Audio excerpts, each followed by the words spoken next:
In the spring of 1949, during the systematic excavation of Nippur's temple district, archaeologist Donald McCown of the Oriental Institute uncovered a sealed clay chamber that had remained untouched for over 4,000 years. Among the hundreds of cuneiform tablets recovered from this repository, one fragment catalogued as C-Beast 29,843 would fundamentally challenge our understanding of Mesopotamian religion and the nature of the Anunnaki themselves. The tablet, written in archaic Sumerian script dating to approximately 2100 BC, contains what appears to be a medical report describing the death of a divine being, not through violence or mythological combat, but through what the text explicitly terms the failure of the life essence, a description that reads less like religious mythology and more like a clinical death report. What makes this discovery particularly significant is not merely its content, but its context. The tablet was found sealed within a chamber that showed evidence of hasty concealment, surrounded by other texts that had been deliberately damaged before burial, suggesting that this information was considered so dangerous that it required active suppression even in antiquity. The archaeological evidence indicates that this sealing occurred during a period of significant transition in Mesopotamian religion, precisely when the direct presence of the Anunnaki was said to be withdrawing from human affairs. The precision of the medical terminology used in the tablet, combined with its deliberate concealment and the existence of parallel suppressed texts from other sites, suggests that Sumerian priests had documented something that contradicted the fundamental premise of divine immortality, a discovery so threatening to religious and political stability that it required systematic erasure from the historical record.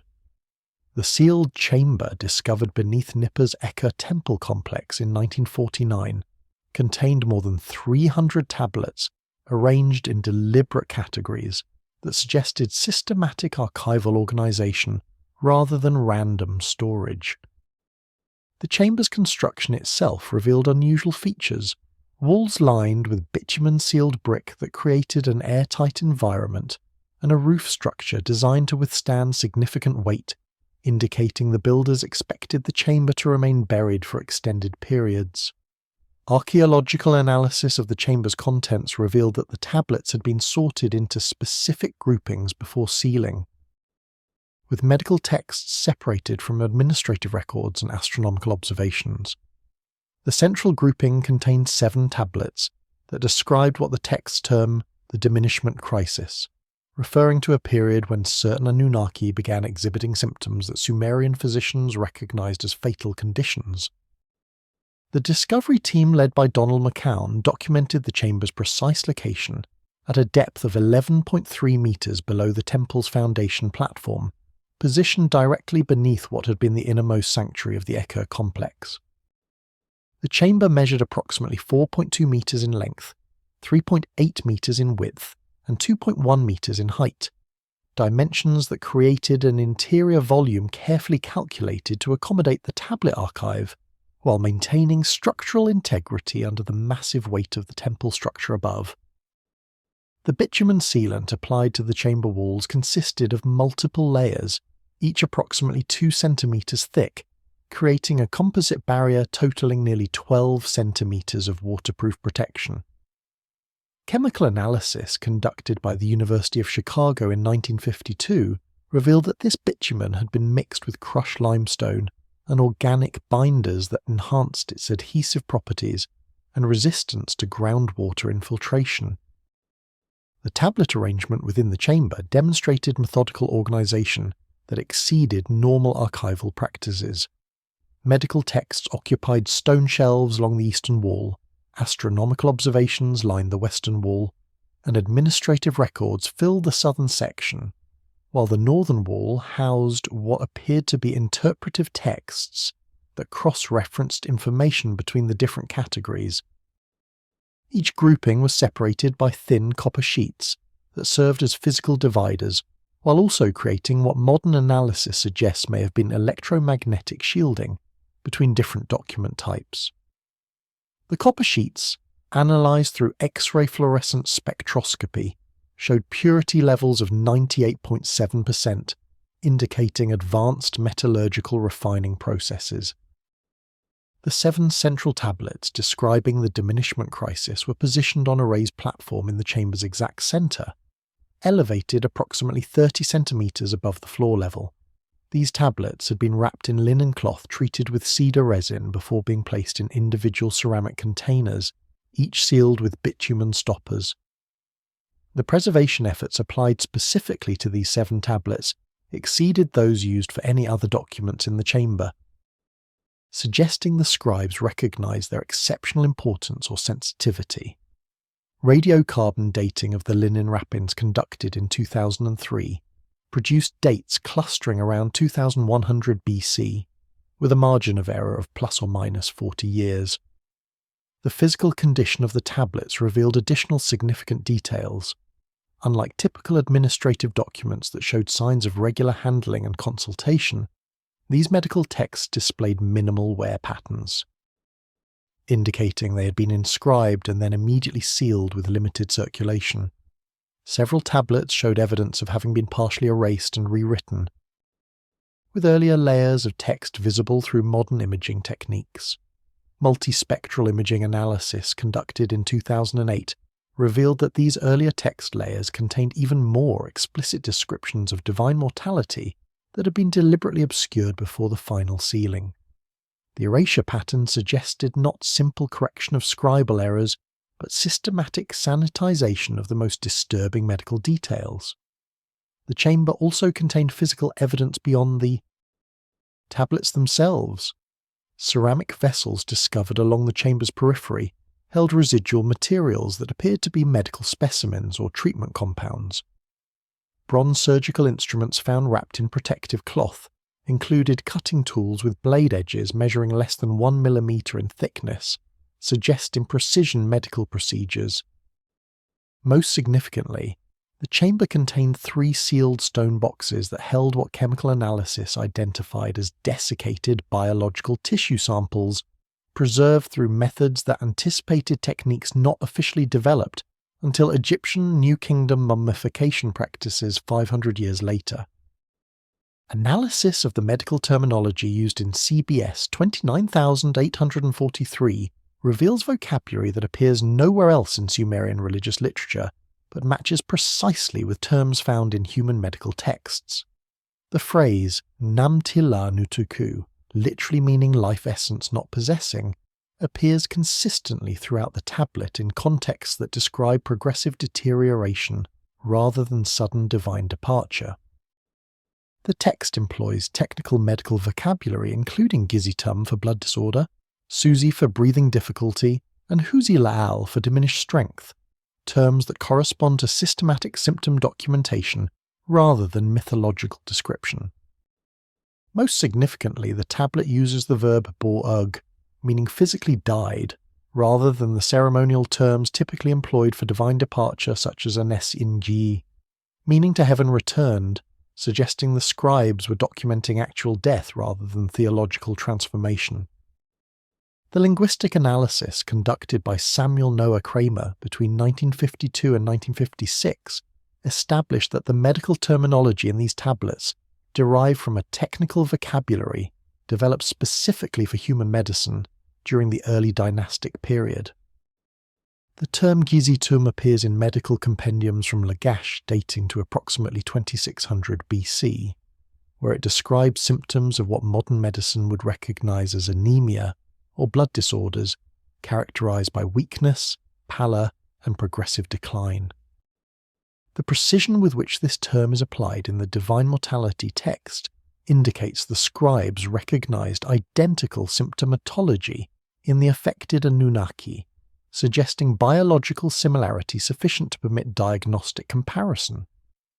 The respiratory terminology Suzi appears in context suggesting progressive breathing difficulty that worsened over time rather than acute respiratory crisis. The tablet describes the condition as beginning with subtle changes in breathing patterns, progressing to laboured respiration during physical exertion, and eventually resulting in respiratory distress even during rest. This progression matches clinical descriptions of chronic pulmonary conditions or cardiovascular deterioration, indicating the Sumerian physicians were tracking disease progression with attention to temporal patterns and severity gradations. The text specifies that the Susi condition appeared approximately 3 lunar months after the initial manifestation of Gizitum symptoms, suggesting recognition of disease staging and predictable symptom progression. Most revealing is the tablet's use of Husi La'al to describe the diminishing of physical strength and vitality. The term appears in context describing inability to perform tasks that had previously been accomplished effortlessly, progressive reduction in physical endurance, and eventual inability to maintain basic bodily functions. The text employs measurement terminology, indicating that the affected individual's strength declined to approximately 1/4 of normal capacity over the documented observation period, demonstrating quantitative assessment of functional deterioration. This systematic measurement of declining capabilities suggests clinical evaluation protocols designed to track disease progression objectively. The terminological choices become even more significant when contrasted with language used in traditional, religious texts describing divine activities. Sumerian hymns and mythological narratives consistently employ specialized vocabulary for divine actions that emphasizes their transcendent nature and fundamental difference from human activities. When gods in traditional texts cease earthly activities, the terminology invariably suggests voluntary withdrawal, transformation to higher states, or ascension to celestial realms. The complete absence of this conventional divine vocabulary in the medical tablets, replaced entirely by clinical terminology typically reserved for human patients, represents a dramatic departure from standard scribal practice that suggests these documents were recording observations that contradicted religious orthodoxy. The use of ba'ug for died constitutes perhaps the most shocking deviation from religious convention. This verb appears throughout Sumerian literature in contexts describing the death of humans and animals, but virtually never in reference to divine beings, except in highly mythologized combat narratives where death serves symbolic rather than literal function. The medical tablets employ ba'ug in a straightforward clinical context, describing the cessation of life functions without mythological embellishment or theological qualification. The text states simply that the divine essence ba'ug, the body became cold and the breath ceased, employing the same formulaic description used in human death reports throughout Mesopotamian medical literature. The Nippur medical chamber texts find remarkable corroboration in fragmentary documents recovered from sealed contexts at Eridu and Uruk, suggesting a coordinated suppression effort across multiple temple centers. Excavations at Eridu conducted by Fuad Safar between 1946 and 1949 uncovered a similar sealed repository containing tablets that employed identical medical terminology to describe divine deterioration. Tablet E 3218 describes the case of what it terms a watcher of the southern waters, who exhibited progressive weakness, cognitive impairment, and eventually cessation of life functions.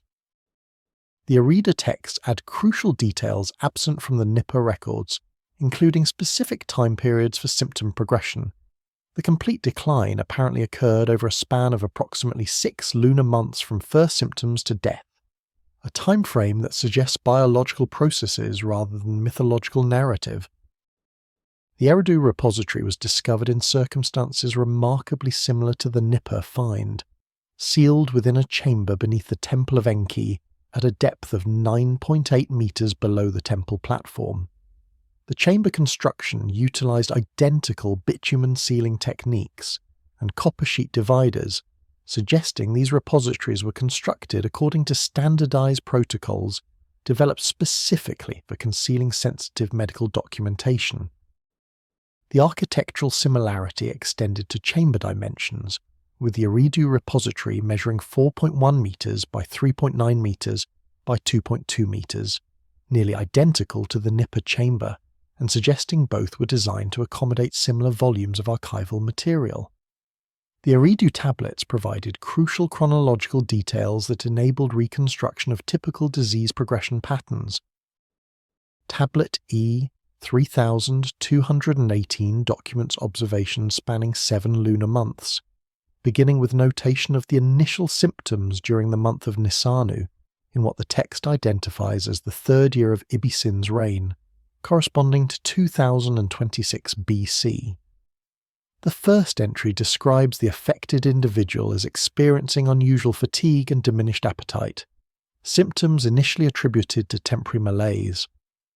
By the 2nd lunar month, the documentation records progressive weight loss, persistent weakness, and the development of respiratory difficulties that interfered with normal activities. The 3rd and 4th months saw dramatic acceleration of symptom severity. The texts describe the affected individual becoming unable to maintain normal religious duties, requiring assistance with basic physical tasks, and experiencing episodes of confusion and disorientation that suggested cognitive impairment. The medical observers noted specific details, including the exact number of days when the individual remained conscious and lucid versus periods of altered mental status, creating a quantitative record of neurological deterioration. By the 5th month, the documentation indicates the affected individual required constant attendance, could no longer consume solid food, and exhibited breathing so laboured that it was audible throughout the temple complex. The 6th and 7th months chronicled the final decline. The texts describe progressive organ system failures, beginning with kidney dysfunction indicated by cessation of normal urination, followed by liver failure suggested by jaundice and abdominal swelling, and culminating in cardiovascular collapse. The observers documented the exact time of death as occurring during the night watch of the 23rd day of the month of Tashritum, approximately 6.8 lunar months after initial symptom onset. The precision of this chronological documentation, including notation of symptoms on specific days throughout the observation period, demonstrates systematic medical monitoring that treated this case as a subject of intense clinical investigation, rather than a religious phenomenon requiring only theological interpretation. The Uruk materials, discovered during excavations conducted by the German Archaeological Institute between 1912 and 1913, consisted primarily of fragmentary tablets that had been deliberately broken before sealing, suggesting even more aggressive suppression efforts. The fragments, catalogued as W20030 through W20047, required extensive reconstruction work that was not completed until 1968.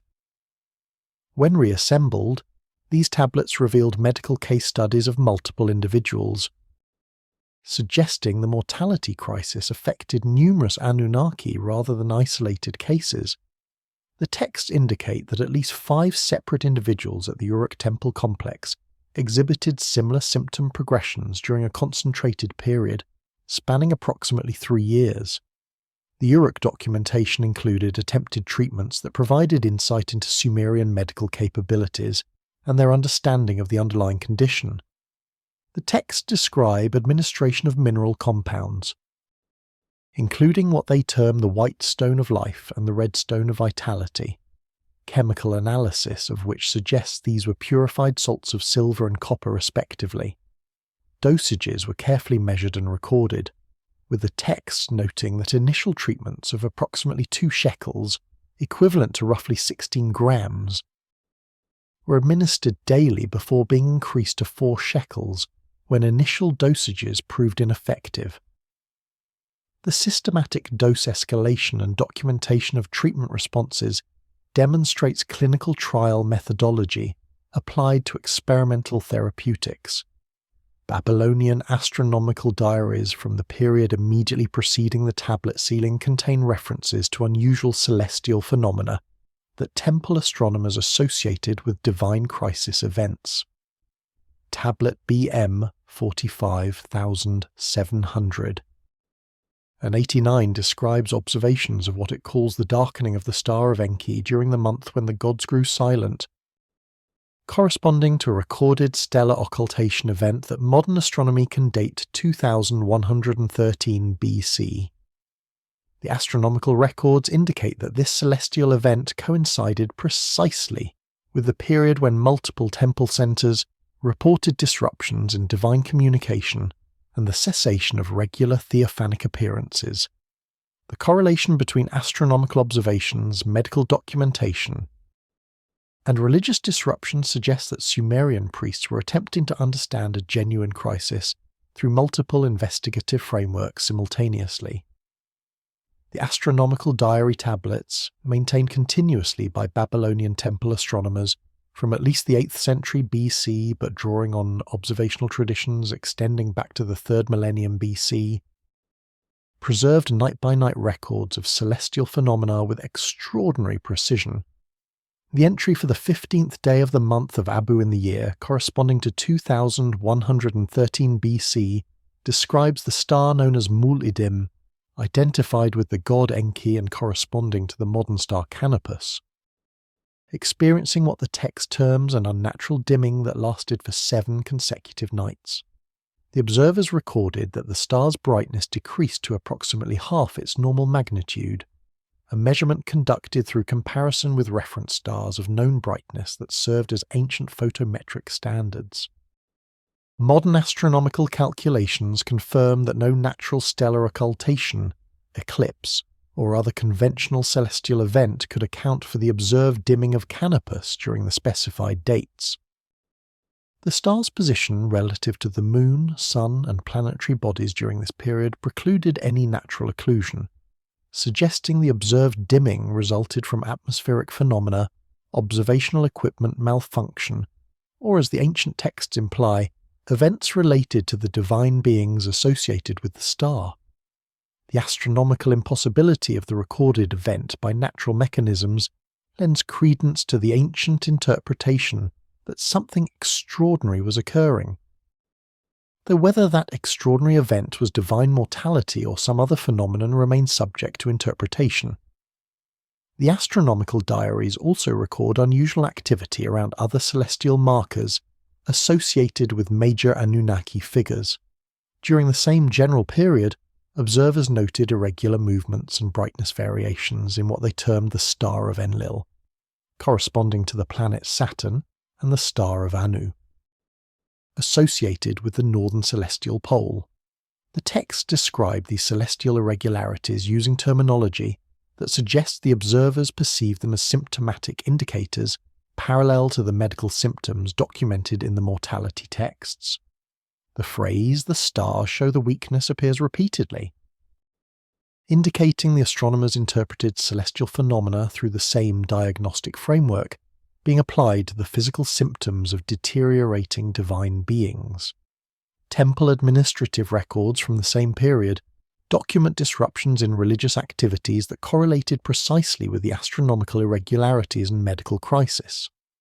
Records from Nippur indicate that the regular theophanic appearances, ceremonial occasions when divine beings were expected to manifest in temple sanctuaries, ceased abruptly during the month of Abu in 2113 BC, exactly coinciding with the recorded stellar dimming event.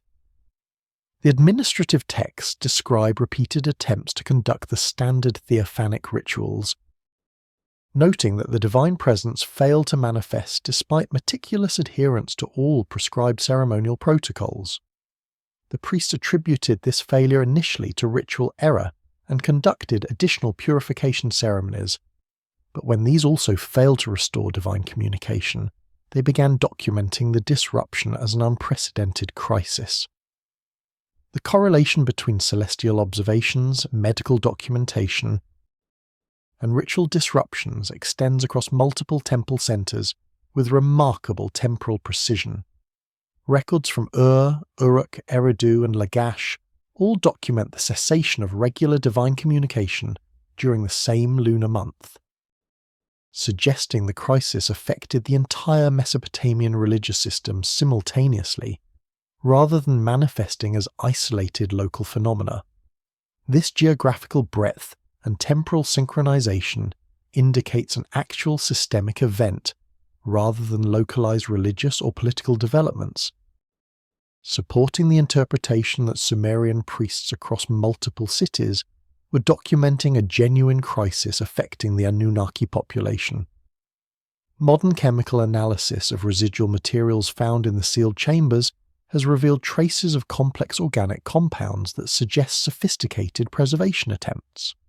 Samples taken from ceramic vessels sealed within the Nippur chamber contain remnants of what appears to be biological tissue preserved in a matrix of cedar oil, myrrh resin, and metallic compounds including trace amounts of gold and silver salts. Gas chromatography mass spectrometry analysis identified protein structures that show characteristics of advanced decomposition arrested through chemical treatment, indicating that the Sumerians attempted to preserve biological specimens for future analysis. The specific combination of preservative compounds matches formulas described in later Egyptian mummification texts, suggesting transmission of advanced preservation knowledge developed during this crisis period.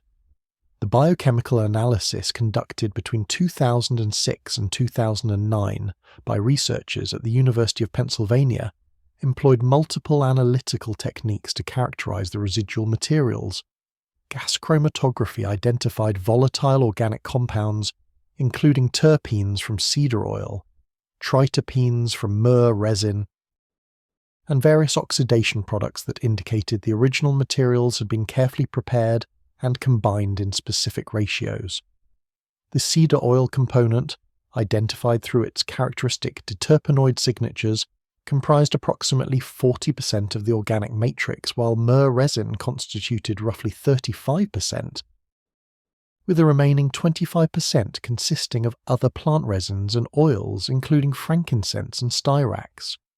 The metallic compounds detected through atomic absorption spectroscopy revealed the presence of gold at concentrations of approximately 12 parts per million and silver at 28 parts per million within the organic matrix. These concentrations far exceeded background levels or contamination that might result from contact with metallic storage vessels, indicating the metals were deliberately incorporated into the preservation formula. The chemical forms of these metals, analysed through X-ray photoelectron spectroscopy, showed them to be present as fine colloidal suspensions rather than dissolved salts, indicating sophisticated preparation methods that anticipated modern nanoparticle chemistry. The gold particles measured approximately 15 to 30 nanometers in diameter, while silver particles range from 20 to 45 nanometers in sizes that optimize antimicrobial properties while maintaining colloidal stability. Mass spectrometry analysis of protein residues within the preserved matrices identified fragments matching collagen, elastin, and other structural proteins characteristic of mammalian tissue. The degradation patterns observed in these proteins indicated they had undergone initial decomposition before preservation procedures were applied, with the chemical treatments apparently arresting further degradation but not reversing damage already sustained. The preservation appeared most effective for structural proteins, while nucleic acids showed more extensive degradation, suggesting the ancient preservation techniques prioritized tissue architecture over genetic material preservation, possibly due to limitations in understanding the importance of DNA or limitations in their preservation chemistry. Comparison of the Nippur preservation formulas with later Egyptian mummification practices revealed striking similarities in both chemical composition and preparation methodology. The Ebers Papyrus, dating to approximately 1550 BC, describes mummification procedures that employ cedar oil, myrrh, and metallic compounds in proportions nearly identical to those found in the Mesopotamian samples, despite being separated by 500 years and considerable geographical distance. The Egyptian texts specifically mention the incorporation of gold of the gods and silver of the stars into preservation matrices for individuals of higher status. Terminology that matches Mesopotamian references to metallic life essence treatments. This parallel suggests either direct transmission of preservation knowledge from Mesopotamian to Egyptian medical practitioners or both cultures independently developing similar techniques in response to similar preservation challenges, possibly related to attempts to preserve divine or semi-divine individuals. Archaeological investigation of temple complexes dating to the early 2nd millennium BC reveals construction of specialized facilities that appear designed for intensive medical treatment rather than normal religious functions. The Gishbanda temple complex near Lagash contains a series of chambers with sophisticated ventilation systems, drainage channels for waste removal, and stone platforms with carved channels that suggest fluid containment during medical procedures. Excavations conducted by Harriet Crawford in 1989 uncovered bronze medical instruments in these chambers, including precision cutting tools, bone saws, and what appear to be surgical clamps, all showing evidence of intensive use during a concentrated time period. The concentration of medical equipment and facility design suggests that these spaces were rapidly converted from normal religious functions to serve as emergency treatment centers during the mortality crisis. The Gishbanda complex, located approximately 8 kilometers northwest of the ancient city of Lagash, had functioned as a standard provincial temple dedicated to Ningish Zida for approximately 3 centuries before undergoing dramatic architectural modifications around 2050 BC. The modifications involved the conversion of 3 large ceremonial halls, each measuring approximately 12 meters by 8 meters, into specialized medical facilities through installation of features unprecedented in Mesopotamian religious architecture. The ventilation systems consisted of vertical shafts extending from the chamber floors through the roof structure, with cross-ventilation channels that created continuous air circulation patterns. Engineering analysis of these ventilation designs demonstrates understanding of airflow dynamics and pressure differentials that anticipated principles not formally recognized until 19th century hospital design. The drainage systems installed in these converted chambers exhibited sophistication that exceeded normal Mesopotamian sanitation engineering. Stone channels carved into the chamber floors connected to ceramic pipes that transported waste materials to collection sumps located outside the temple complex. The drainage channels incorporated graded slopes calculated to maintain optimal flow rates, with the primary channels sloped at approximately 2 degrees to prevent both stagnation and excessive flow velocity. Secondary drainage channels branched from the main system to service individual treatment platforms, creating a comprehensive waste management network that could handle substantial volumes of biological fluids. The ceramic drainage pipes, manufactured from high-fired clay that achieved water impermeability through vitrification, showed internal diameters of approximately 8 centimeters and wall thicknesses of 1.5 centimeters. Dimensions that balance structural strength with flow capacity. The stone treatment platforms discovered in each converted chamber measured approximately 2.4 meters in length by 1.2 meters in width. Dimensions that correspond closely to the average human body size and suggest they were designed for patients in supine position. The platforms incorporated carved channels approximately 3 centimeters wide and 2 centimeters deep that formed interconnected networks directing fluids toward collection points at the platform edges. These fluid channels showed wear patterns indicating extensive use, with some channels displaying polishing effects consistent with repeated exposure to flowing liquids.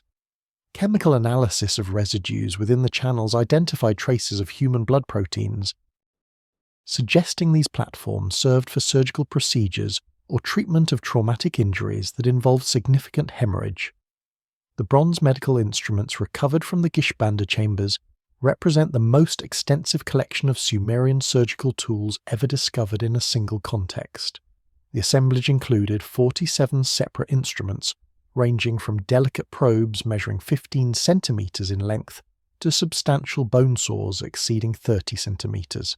The cutting tools demonstrated manufacturing precision remarkable for the period, with blade edges ground to thicknesses of approximately 0.3 millimeters that would have enabled precise surgical incisions with minimal tissue trauma. Metallurgical analysis revealed the bronze composition consisted of approximately 88% copper and 12% tin, proportions that create alloys with optimal combinations of hardness for edge retention and ductility for resistance to fracture during use. The surgical clamps discovered in the assemblage exhibited sophisticated mechanical design, featuring spring-loaded jaws that could be locked in closed position to maintain constant pressure on blood vessels or tissue during surgical procedures. The clamp mechanisms incorporated tension springs manufactured from work-hardened bronze wire, with spring constants calculated to provide sufficient clamping force for hemostasis without causing excessive tissue damage. The precision required for manufacturing these spring mechanisms suggests access to sophisticated metalworking capabilities, including wire drawing, controlled work hardening, and mechanical testing to verify performance characteristics. Where pattern analysis of the surgical instruments revealed concentrated usage during a limited time period, rather than gradual accumulation over decades. Microscopic examination of blade edges showed characteristic damage patterns including rolled edges, microchipping, and polishing wear that typically results from intensive use over months rather than years. The distribution of wear patterns across the instrument assemblage indicated that multiple instruments of each type showed similar usage intensities, suggesting simultaneous operation of several treatment stations, rather than sequential use of instruments over extended periods. This concentration of intensive surgical activity corresponds precisely with the documented time frame of the mortality crisis, supporting the interpretation that these facilities were established specifically to address the emergency medical situation. Administrative tablets from Girsu dating to the Ur-III period contain unprecedented genealogical documentation that traces divine bloodlines with medical precision unusual for religious texts. Tablet CBS 16,042 catalogues what it terms the children of the Sky Lords, including detailed physical descriptions, health conditions, and longevity records that reveal disturbing patterns. The text indicates that offspring of Anunnaki human unions exhibited progressive deterioration in health and lifespan across successive generations, with each generation showing approximately 30% reduction in longevity compared to their parents. The genealogical records describe specific medical conditions that became increasingly common, including bone fragility, organ failure, and what the text calls the wasting sickness, symptoms that suggest genetic deterioration resulting from hybridization between incompatible biological systems. The tablet, discovered during excavations conducted by the French archaeological mission between 1928 and 1931, contains genealogical information spanning 7 generations and documenting 163 individuals identified as possessing partial Anunnaki heritage. The documentation follows a standardized format for each individual, including name, parentage, physical characteristics, notable capabilities, health conditions, and age at death when applicable. The systematic nature of this documentation and the medical precision of the observations suggest this was not merely a religious genealogy, but a clinical database maintained to track health outcomes across generations of hybrid populations. The longevity data recorded for first-generation hybrids, those with one Anunnaki parent and one human parent, indicates lifespans averaging approximately 360 years, with the longest-lived individuals reaching 420 years and the shortest-lived dying at approximately 280 years. Second-generation individuals, the offspring of first-generation hybrids, showed dramatically reduced lifespans averaging approximately 250 years, representing a reduction of 30.6% compared to their parents' generation. This pattern continued with remarkable consistency across subsequent generations, with third-generation hybrids averaging 175 years, fourth-generation 122 years, and fifth-generation approximately 85 years, approaching normal human lifespans by the 6th generation. The physical descriptions recorded for each generation reveal systematic changes in characteristics associated with Anunnaki heritage. First-generation hybrids were consistently described as possessing unusual height, with males averaging approximately 2.1 meters and females 1.9 meters, measurements that exceeded typical Sumerian stature by 30 to 40 centimeters. Subsequent generations showed progressive regression toward normal human dimensions, with height advantage diminishing by approximately 15% per generation. The texts also document progressive loss of other distinctive characteristics, including unusual eye colors described as amber or silver, enhanced visual acuity, particularly in low-light conditions, and increased bone density that provided resistance to fractures. The medical conditions documented across generations reveal patterns consistent with genetic incompatibility, creating cumulative health problems. First-generation hybrids showed relatively few health issues beyond occasional fertility difficulties, with approximately 15% experiencing reduced reproductive capacity. Second-generation individuals began exhibiting what the texts describe as brittleness of bones, with 38% suffering fractures from minor trauma that would not typically cause bone breaks in normal populations.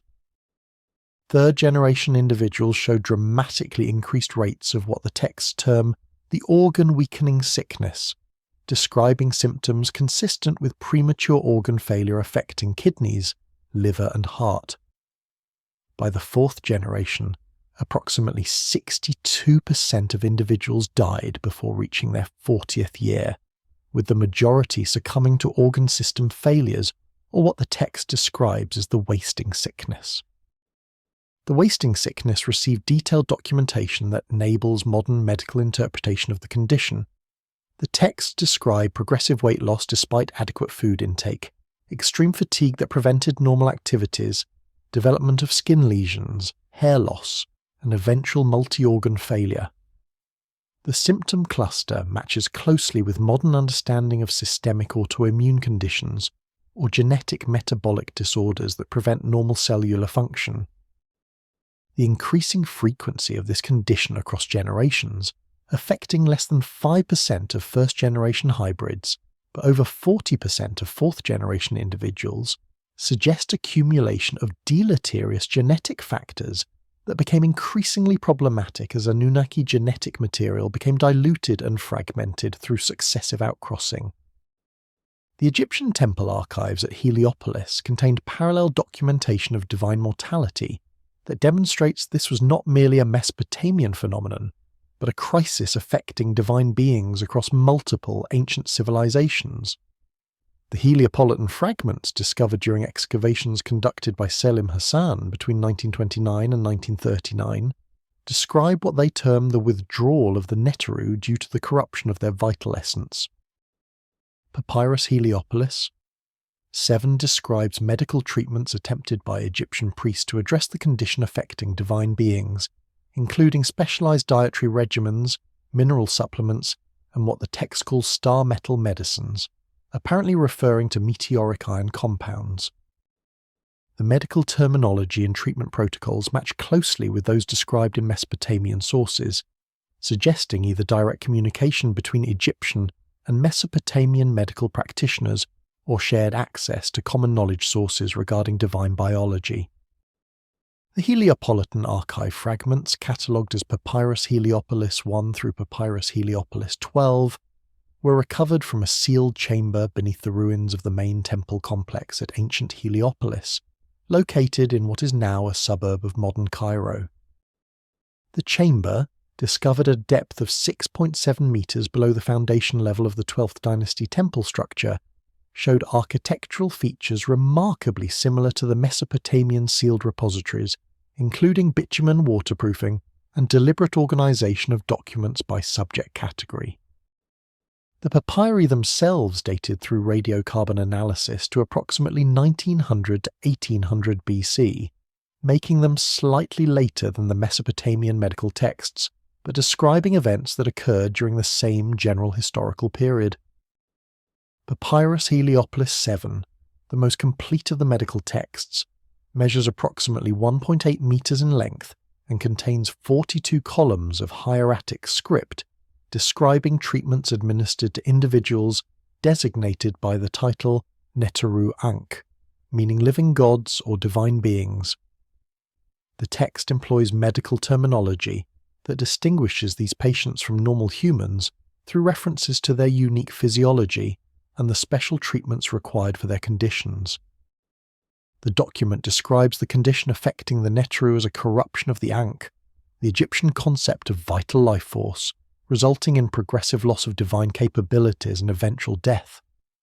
The dietary treatments described in the papyrus involved highly specialized regimens that emphasized foods believed to contain concentrated vital force. The texts recommend consumption of specific organ meats, including liver, kidney, and heart, from young healthy animals, preparation methods that preserved maximum nutritional content, including minimal cooking and immediate consumption after slaughter. The dietary protocols also emphasize consumption of foods with symbolic associations to life and regeneration, including eggs, honey, milk, and specific plants including lotus, papyrus, and date palm products.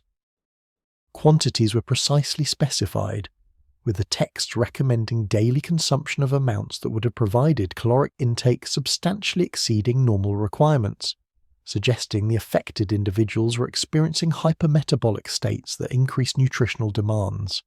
The mineral supplement protocols described in Papyrus Heliopolis 7 demonstrate sophisticated understanding of trace element nutrition and mineral therapy. The text describes preparation of mineral compounds from specific rock types, including malachite for copper content, hematite for iron, and galena for lead, though the lead compounds were administered only in carefully controlled minimal doses, suggesting recognition of toxicity risks. The mineral preparations were processed through grinding, heating, and chemical extraction procedures that concentrated the desired elements while removing matrix materials. The text specifies administration of these mineral supplements in solutions prepared with wine or honey, delivery vehicles that would enhance absorption of the metallic compounds. The star metal medicines referenced in the papyrus represent the most intriguing therapeutic intervention. The text describes collection of specific types of fallen stars, clearly referring to meteorites, which were processed to extract metallic components for medical use. The papyrus distinguishes between different types of star metal based on their physical properties including color, weight, and magnetic characteristics, suggesting Egyptian priests could differentiate between iron meteorites, stony meteorites, and possibly iron-nickel alloys. The processing procedures described include heating the meteoritic material to extract molten metal, followed by repeated purification cycles, and final preparation as finely divided powder suitable for consumption or incorporation into topical preparations.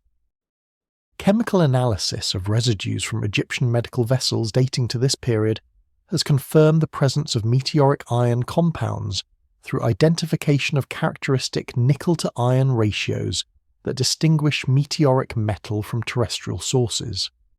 The meteoritic materials show processing that removed most non-metallic components through sophisticated metallurgical techniques, producing high-purity iron compounds that could have served legitimate therapeutic functions. Modern medical understanding recognizes that iron supplementation addresses anemia and supports oxygen transport capacity, suggesting the ancient physicians were employing rational treatments for conditions that included blood disorders among their symptoms. Examination of metallic compounds described in the medical texts as treatments for divine deterioration reveal sophisticated understanding of biochemistry and mineral supplementation. The texts consistently reference substances they term Q-Baba Zid, meaning pure white metal, and Q-Sig Zid, meaning pure yellow metal, which chemical analysis of residual traces suggests refers to highly purified forms of silver and gold processed through techniques that removed virtually all impurities.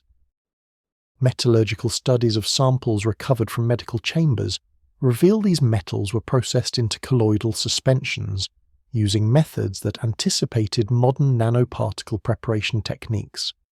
The texts indicate these metallic suspensions were administered both orally and through what appears to be intravenous injection, suggesting Sumerian physicians understood principles of bioavailability and direct circulatory delivery of therapeutic compounds.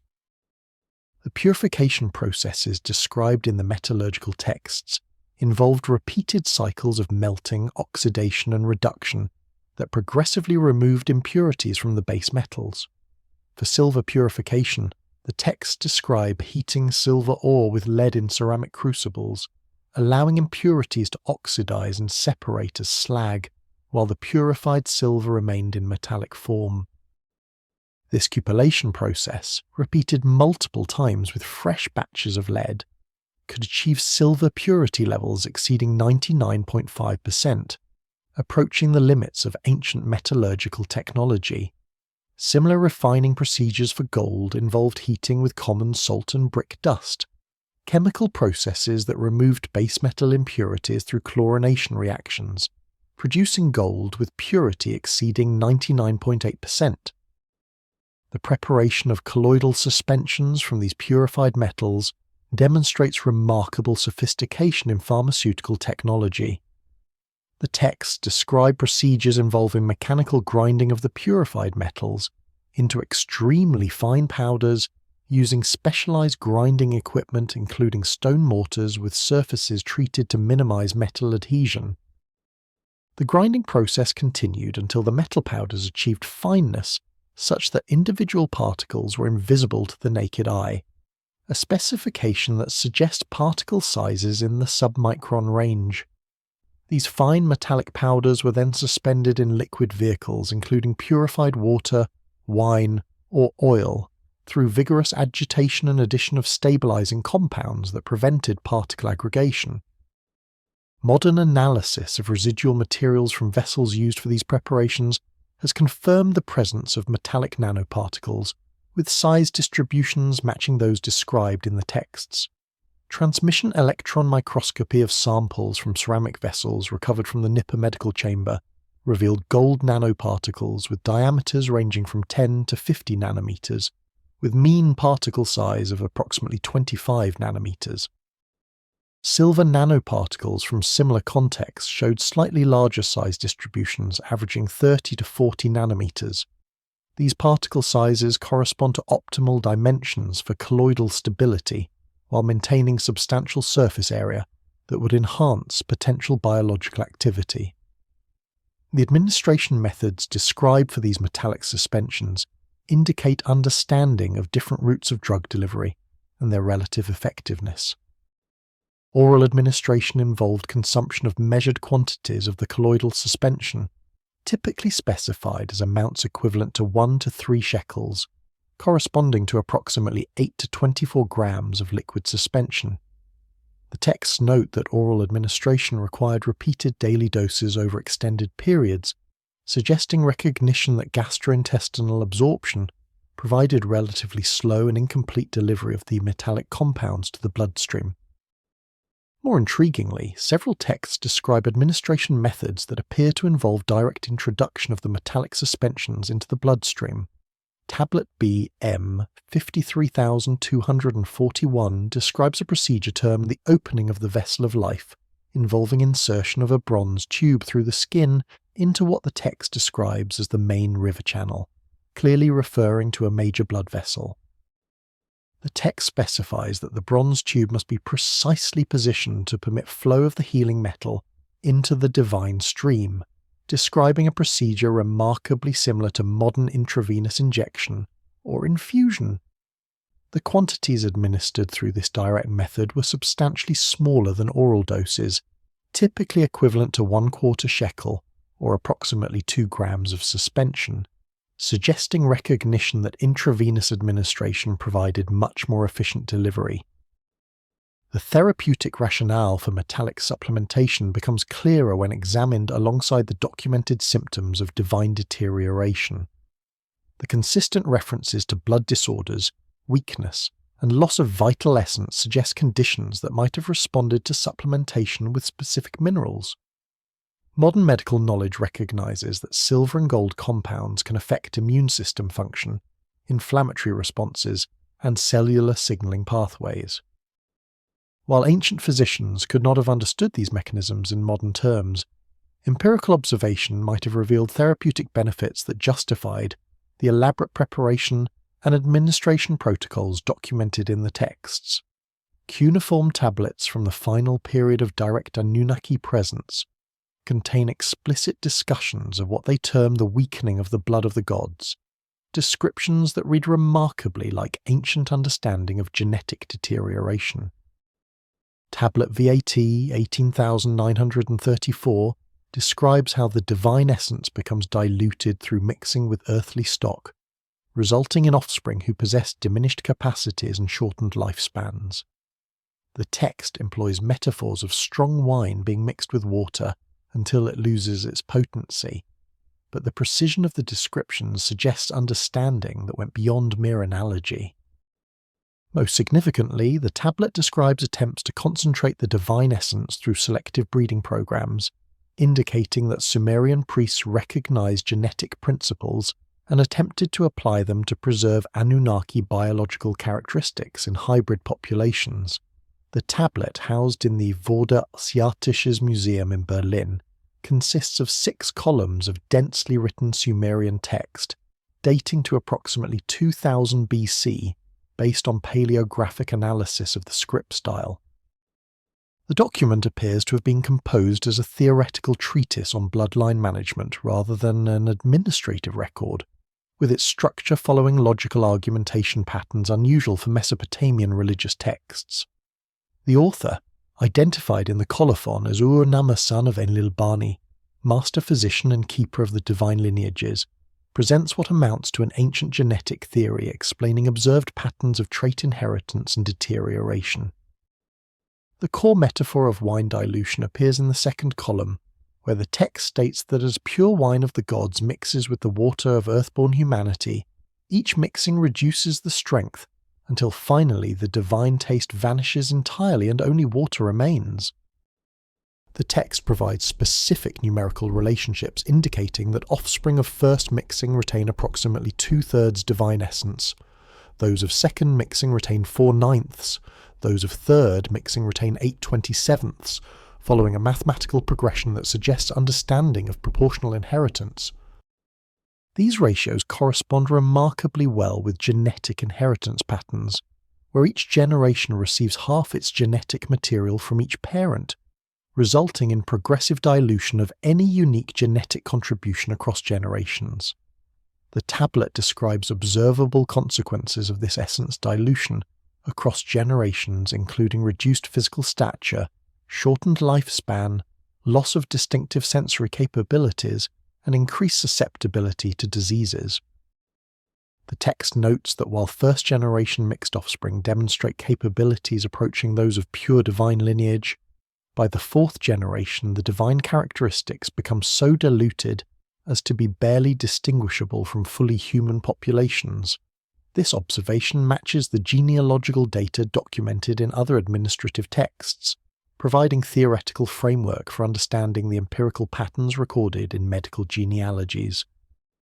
Most significantly, the tablet describes deliberate interventions designed to concentrate and preserve divine essence through controlled breeding. The text recommends that mixed lineage individuals should mate preferentially with others, carrying divine heritage rather than with fully human partners, a breeding strategy that would indeed concentrate genetic material inherited from Anunnaki ancestors. The calculations provided in the tablet demonstrate that offspring of 2 first-generation hybrids would possess 4/9 divine essence, rather than the 2/9 that would result from a first-generation hybrid mating with a fully human partner, showing sophisticated understanding of how genetic material combines during reproduction.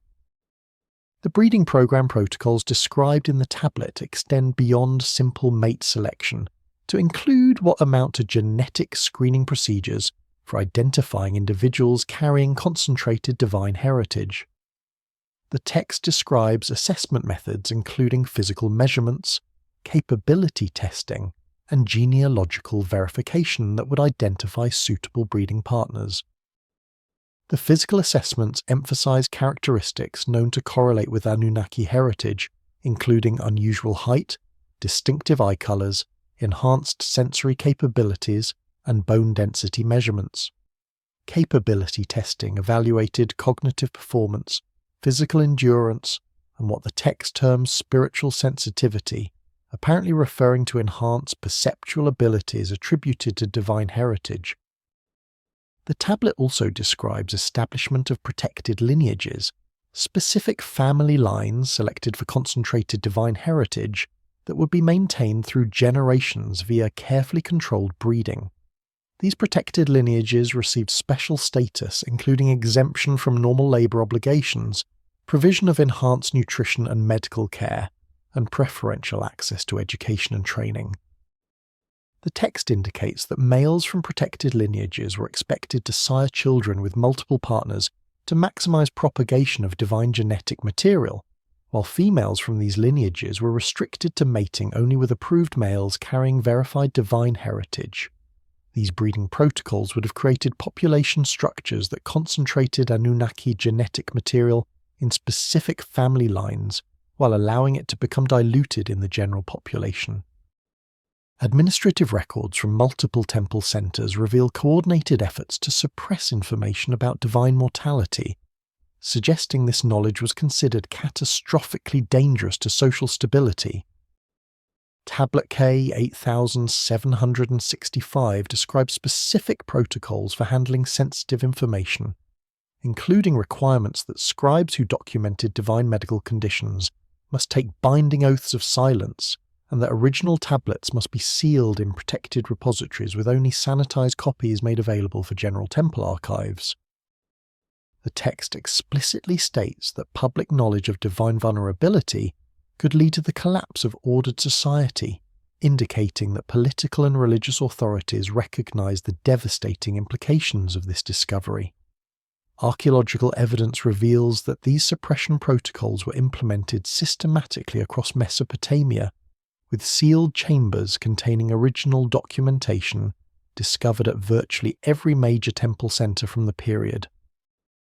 The tablet, discovered in the British Museum collection but originally excavated from Nineveh during the 19th century expeditions of Austin Henry Layard, presents what amounts to a crisis management manual for controlling sensitive information during the mortality emergency. The document opens with a formal decree issued by the Assembly of High Priests from 7 major temple centres, including Nippur, Eridu, Uruk, Ur, Lagash, Kish, and Sippar, indicating that the suppression protocols resulted from coordinated decision-making at the highest levels of Mesopotamian religious authority. The decree is dated to the 5th year of Ibisin's reign, corresponding to 2024 BC, placing its composition during the acute phase of the documented mortality crisis. The protocols establish multiple layers of information control designed to compartmentalize knowledge about divine mortality. The first requirement specifies that only scribes holding the rank of Dubsa Ma, meaning great scribe or master scribe, could be permitted to document medical information regarding divine beings. These senior scribes, numbering no more than 3 to 5 individuals at any major temple centre, had undergone decades of training and held positions of extraordinary trust within the religious hierarchy. The text mandates that these scribes must take formal oaths before the assembled priesthood, swearing by multiple deities including Enlil, Enki, and Ninhursag that they would maintain absolute secrecy regarding all medical observations of divine deterioration. The oath formula preserved in the tablet contains remarkably specific language regarding the consequences of information disclosure. The text states that any scribe who reveals the weakness of the Sky Lords to those not sanctioned to receive such knowledge would face not only execution, but also erasure of their name from all records, destruction of their family line to the 3rd generation, and denial of proper burial rites that would condemn their spirit to eternal wandering. the severity of these threatened punishments, exceeding those specified for almost any other crime in Mesopotamian legal codes, demonstrates the extreme importance authorities placed on maintaining secrecy about divine mortality. The document protocols required that all original documentation of divine medical conditions be inscribed on tablets specifically manufactured for this purpose using clay from designated sources and fired at temperatures higher than normal to ensure maximum durability. These original tablets were to be marked with specific seal impressions identifying them as restricted documents, then immediately transferred to sealed repositories constructed according to standardized specifications. The architectural requirements for these repositories matched precisely the features discovered in the sealed chambers at Nippur, Eridu, and other sites, confirming that the discovered chambers were built following these official protocols. The protocols mandated creation of sanitized copies that could be consulted by lower-ranking priests and administrators who required some knowledge of the situation but did not need access to complete medical details.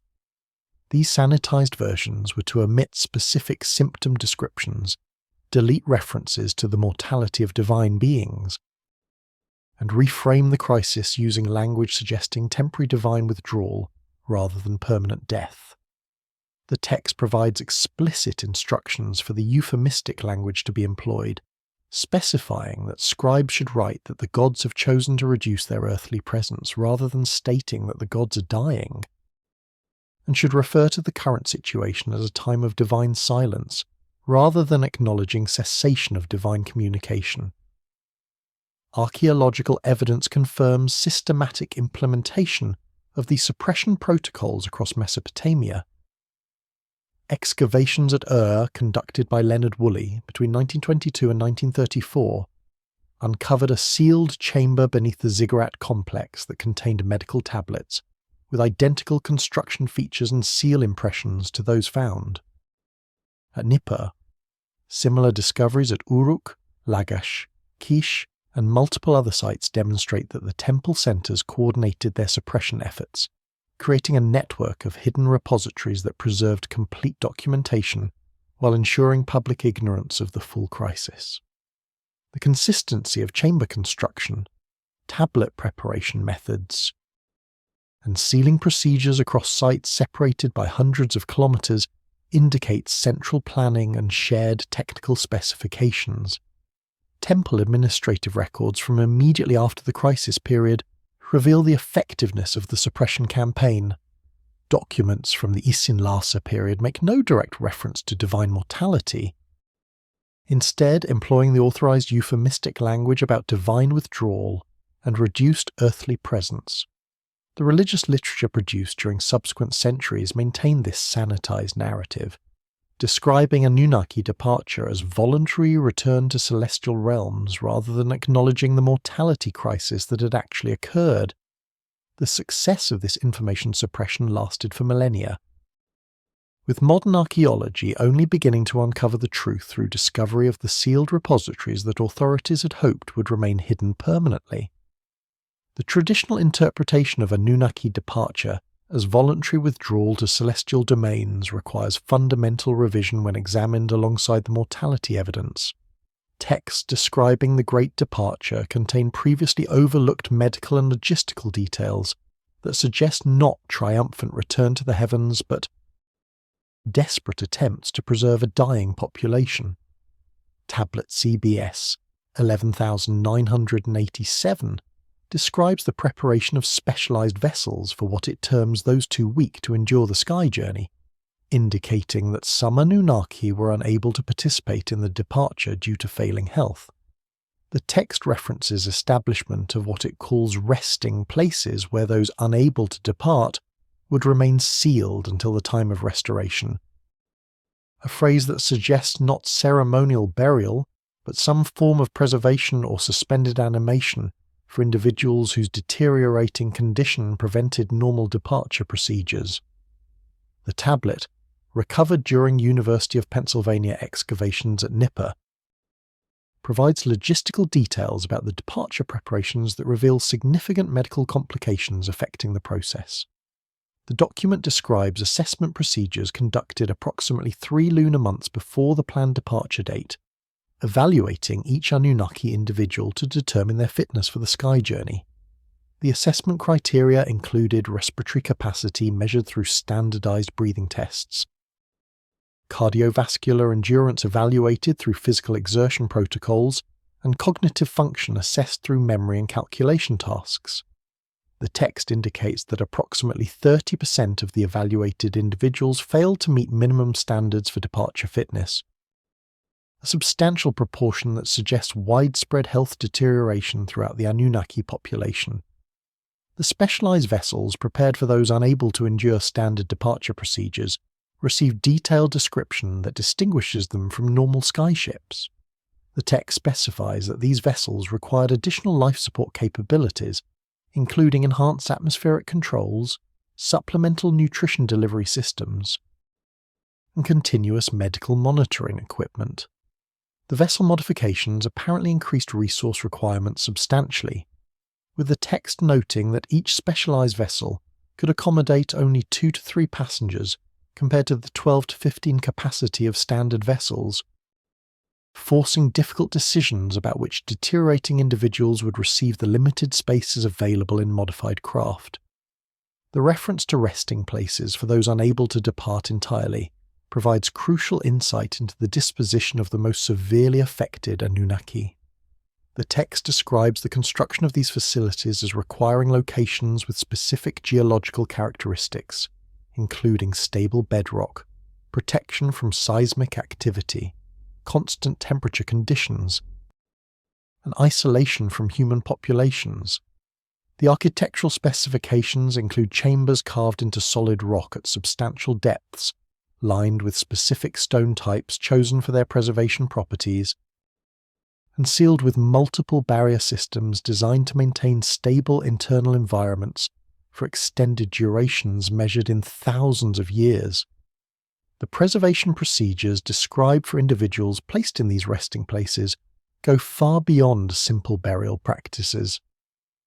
The text details preparation protocols that included draining of bodily fluids, replacement of blood with preservation solutions containing the metallic compounds previously discussed, placement of the body in sealed containers filled with desiccating agents, and positioning within the sealed chamber, along with stored supplies of additional preservative materials, and what the text terms awakening substances, apparently medications or compounds intended for administration when restoration became possible. The elaborate nature of these preservation procedures indicates genuine expectation that the sealed individuals might be revived through future medical advances rather than simply being interred for permanent rest. The logistics of the departure process reveal additional complications related to the mortality crisis.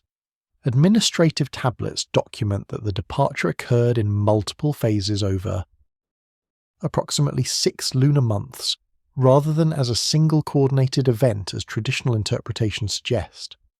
The phased departure apparently resulted from limited vessel availability, with healthy individuals departing in early phases, while those with health complications waited for specialized vessels to be prepared or hoped for sufficient medical improvement to permit departure in later phases. The text notes that some individuals who initially planned to depart in later phases deteriorated too rapidly and instead required placement in the resting place facilities, suggesting that the mortality crisis was actively progressing during the departure period itself. Archaeological discovery of elaborate underground chambers at multiple sites reveals construction features far more sophisticated than necessary for simple burial purposes, suggesting they were designed as long-term preservation facilities for deteriorating divine beings.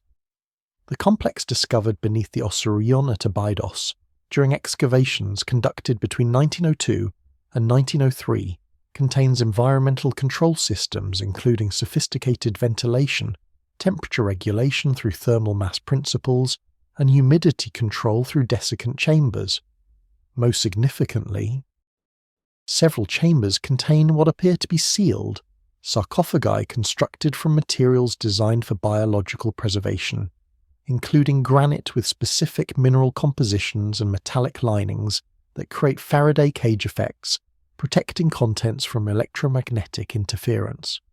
Chemical analysis of residues within these sarcophagi reveals preservation compounds similar to those found in the Mesopotamian medical chambers, suggesting these facilities served similar purposes. The Osirian complex, originally attributed to Seti I of the 19th dynasty, but showing construction techniques and architectural features more consistent with much earlier periods, presents archaeological anomalies that have puzzled researchers since its discovery. The structure extends approximately 15 meters below the current ground surface, with its foundations reaching ancient water table levels that would have required sophisticated dewatering techniques during construction. The main chamber measures approximately 30 meters in length by 20 meters in width, with a ceiling height of approximately 5 meters, creating an interior volume far exceeding typical Egyptian burial chambers. The ventilation systems incorporated into the structure demonstrate engineering sophistication unusual for ancient architecture. Vertical shafts extend from the chamber floors to the surface, connecting with horizontal channels that create cross-ventilation patterns, maintaining continuous air circulation. The shaft dimensions, approximately 40 centimeters square in cross-section, were precisely calculated to generate natural convection currents driven by temperature differentials between the underground chambers and surface air. Engineering analysis indicates the ventilation system could maintain air exchange rates sufficient to support human occupation of the underground spaces, suggesting the chambers were designed for more than simple sealed tombs. Temperature regulation within the complex exploits thermal mass principles, using the massive granite blocks that line the chambers. The granite, quarried from Aswan approximately 200 kilometers to the south, consists of high-density crystalline rock with thermal conductivity properties that buffer temperature fluctuations. The enormous mass of granite surrounding the chambers, totaling thousands of tons, creates a thermal reservoir that maintains remarkably stable temperatures, varying by less than 2 degrees Celsius throughout the annual cycle. This temperature stability would significantly slow biological decomposition processes, enhancing the effectiveness of chemical preservation methods. The humidity control systems incorporated desiccant chambers filled with materials that absorb atmospheric moisture. Archaeological investigation revealed sealed side chambers containing large quantities of natron, the naturally occurring sodium carbonate compound widely used in Egyptian mummification, along with salt deposits and other hygroscopic materials. These desiccant chambers connected to the main preservation spaces through small apertures that allowed air circulation while preventing direct access. The quantity of desiccant materials, totaling several tons, indicates the system was designed to maintain low humidity conditions for extended periods without requiring replenishment. The sarcophagi discovered within the deepest chambers display construction features that exceed requirements for normal burial containers. 3 granite sarcophagi, each carved from single blocks of red granite weighing approximately 15 tons, show internal dimensions precisely calculated to accommodate human bodies with minimal excess space. The granite composition analysis reveals unusual mineral content including elevated concentrations of quartz crystals, magnetite, and trace amounts of radioactive elements including thorium and uranium. The specific mineral assemblage suggests deliberate selection of granite with particular properties rather than simple use of available stone. The metallic linings discovered within 2 of the 3 sarcophagi consist of thin sheets of copper alloy, approximately 2 millimeters thick, that have been carefully fitted to follow the interior contours of the stone containers. The copper sheets show composition of approximately 95% copper with 5% tin and trace amounts of silver, creating an alloy with excellent corrosion resistance and electrical conductivity. The sheets were joined using techniques that created continuous metallic enclosures that would function as Faraday cages, blocking external electromagnetic fields from penetrating to the sarcophagus interiors. The purpose of this electromagnetic shielding remains unclear, but suggests the ancient builders believed external electromagnetic influences could affect the preservation process or the contents themselves. Chemical analysis of residues found within the sarcophagi identified compounds matching those discovered in Mesopotamian preservation contexts, including cedar oil, myrrh resin, and metallic nanoparticles. The preservation solutions showed evidence of having been prepared with even greater sophistication than Mesopotamian examples, with the metallic components present in higher concentrations and smaller particle sizes, averaging 15 to 20 nanometers. The enhanced preparation quality suggests Egyptian preservation technology had advanced beyond Mesopotamian methods, possibly through additional centuries of development or through access to superior manufacturing capabilities. Fragmentary texts from the late Earthly period describe increasingly desperate experimental treatments attempted as the mortality crisis deepened.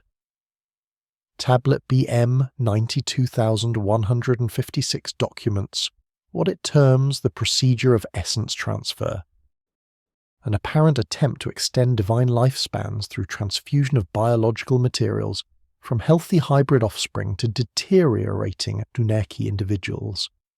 The text provides disturbing details about the selection of human donors, the extraction procedures, and the minimal success rates achieved despite the elaborate protocols developed. Medical analysis of the described procedures reveals understanding of blood typing, immunological compatibility, and rejection phenomena that supposedly would not be discovered until modern medicine, suggesting that the mortality crisis drove rapid advancement in medical knowledge as priests desperately sought solutions. The tablet, housed in the British Museum collection, consists of a single column preserved on a fragment measuring approximately 15 centimeters in height by 12 centimeters in width, representing perhaps 1/4 of the original document. Despite its fragmentary condition, the surviving text provides sufficient detail to reconstruct the basic procedure and understand the medical reasoning behind the intervention.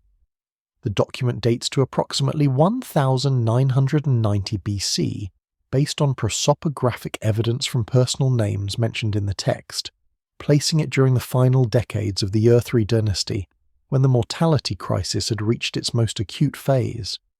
The essence transfer procedure, as described in the surviving text, involved extraction of blood from carefully selected donors followed by rapid transfer to the deteriorating Anunnaki recipient. The donor selection process emphasized individuals of first or second generation hybrid status, reasoning that their blood retained sufficient divine essence to potentially restore vitality to pure Anunnaki, whose own essence had become corrupted. The text specifies that donors must be young, typically between ages 15 and 25, in excellent health as verified through physical examination, and preferably virgin, suggesting beliefs that sexual activity might diminish the potency of the divine essence in the blood. The extraction procedures described in the text demonstrate sophisticated understanding of vascular anatomy and surgical technique. The text specifies that blood should be drawn from what it terms the great vessel of the arm, clearly referring to the brachial artery or major arm veins, through insertion of a hollow bronze tube with sharpened beveled edge that would penetrate the vessel wall. The text notes the importance of positioning the donor with arm elevated to facilitate blood flow, and describes collection in vessels prepared with anticoagulant solutions containing citrus juice and salt, a mixture that would indeed inhibit clotting through calcium chelation and osmotic effects. The quantity of blood extracted from each donor ranged from approximately 1 to 2 litres, based on the volumetric measurements specified in the text. These volumes approach the maximum safe acute blood donation levels recognised by modern medicine, suggesting ancient physicians understood the limits of blood loss tolerance in healthy individuals. The text acknowledges that some donors experience severe weakness or collapse following the extraction, with several cases of donor death mentioned, indicating the procedure carried substantial risks even for healthy individuals providing the blood. The transfer procedure required immediate transportation of the extracted blood to the recipient and rapid administration before coagulation could occur, despite the anticoagulant treatments. The text describes insertion of transfer tubes into major vessels of the recipient, specifically mentioning the vessels of the neck, referring to the carotid arteries or jugular veins. The blood was apparently introduced under pressure using gravity feed from elevated containers, or possibly through manual pressure applied to the container vessels, creating sufficient flow rates to deliver substantial volumes within relatively brief time periods. The text acknowledges that most essence transfer procedures produced minimal benefit, with recipients showing only temporary improvement in symptoms or no response whatsoever. The document records 14 separate procedures performed on 7 different recipients over a period of approximately 8 lunar months. Of these 14 procedures, only 3 produced what the text terms noticeable strengthening of the recipient, with symptoms of weakness and fatigue temporarily diminishing for periods ranging from several days to 2 weeks before returning to previous levels or worsening. The remaining 11 procedures produced either no observable benefit or actually resulted in rapid deterioration and death of the recipient within days of the procedure. The description of adverse reactions following essence transfer reveals ancient recognition of immunological rejection phenomena. The text describes several. Recipients developing fevers, rashes, breathing difficulties, and rapid deterioration following the procedure, symptoms modern medicine recognizes as transfusion reactions resulting from immunological incompatibility. Most remarkably, the text describes attempts to predict compatibility through preliminary testing that involve mixing small quantities of donor blood with recipient blood and observing for what it terms the fighting of the bloods, apparently referring to visible agglutination reactions that occur when incompatible blood types are mixed.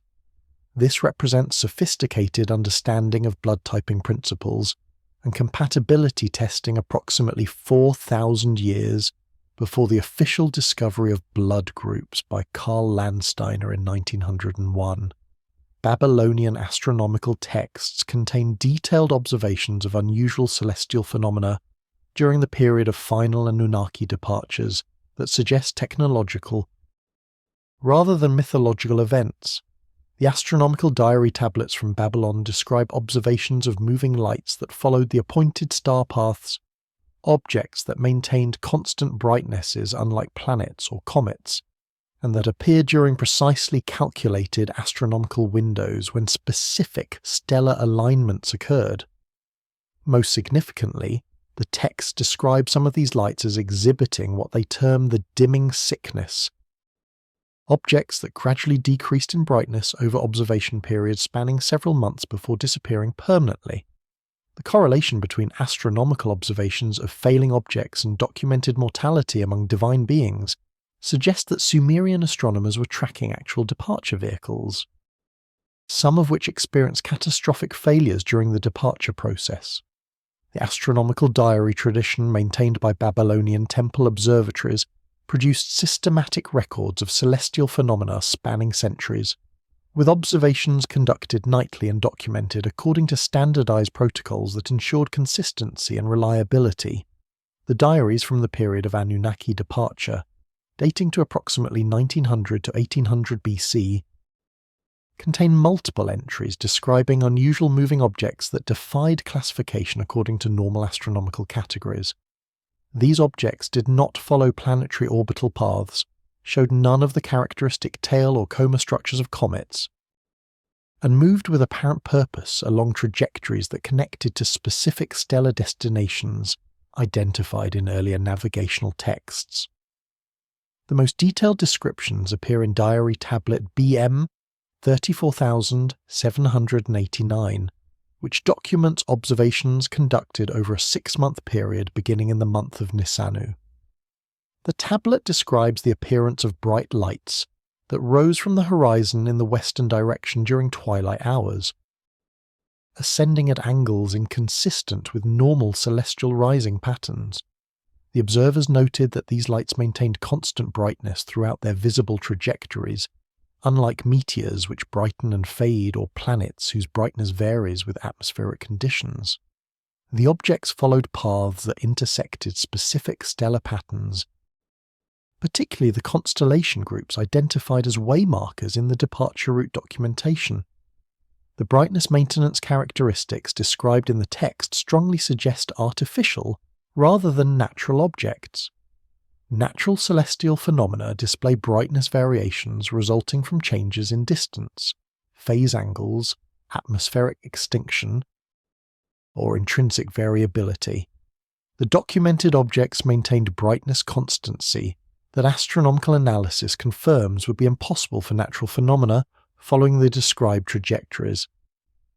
The observers possessed sufficient expertise to recognize unusual brightness behavior, having tracked planets, comets, and meteors for generations, making their emphasis on this anomalous characteristic particularly significant. The most disturbing observations involve objects that displayed progressive brightness decline over extended observation periods. The text describes specific instances where objects that initially appeared bright gradually dimmed over spans of several weeks to several months, with observers documenting the dimming progression through comparison with reference stars of known brightness. The tablet describes one particular object that required approximately 90 days to fade from visibility, with the observer noting that the dimming occurred steadily, rather than showing the erratic variations typical of variable stars.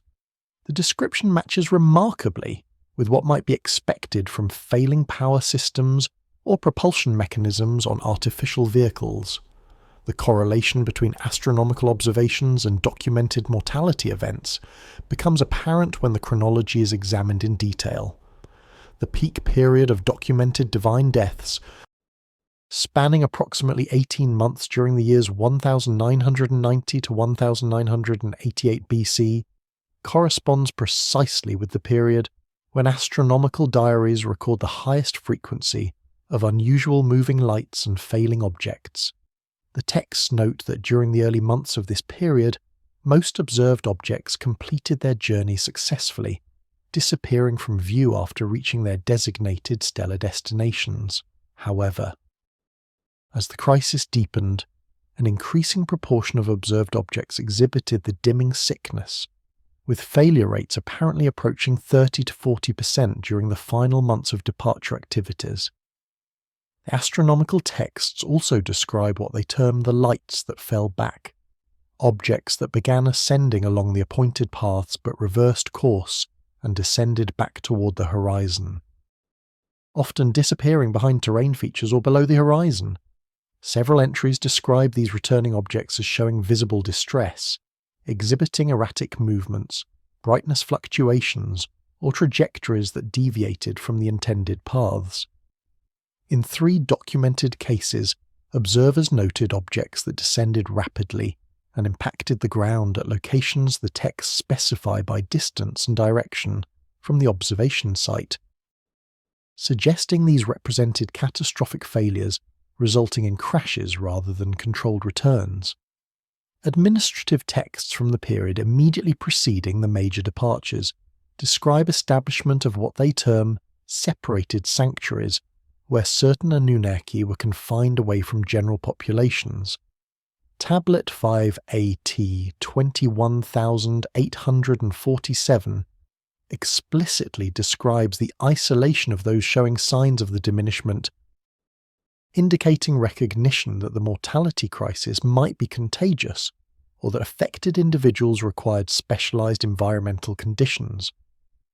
The quarantine facilities described in these texts were established in remote locations, including mountain sanctuaries and underground complexes deliberately separated from human settlements.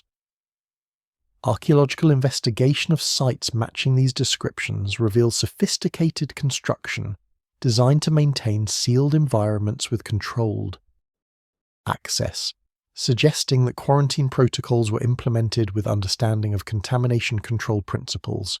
The tablet, preserved in the Vorderasiatisches Museum in Berlin, consists of 5 columns of densely written Akkadian text dating to approximately 1995 BC, based on paleographic analysis and historical context provided by royal year names.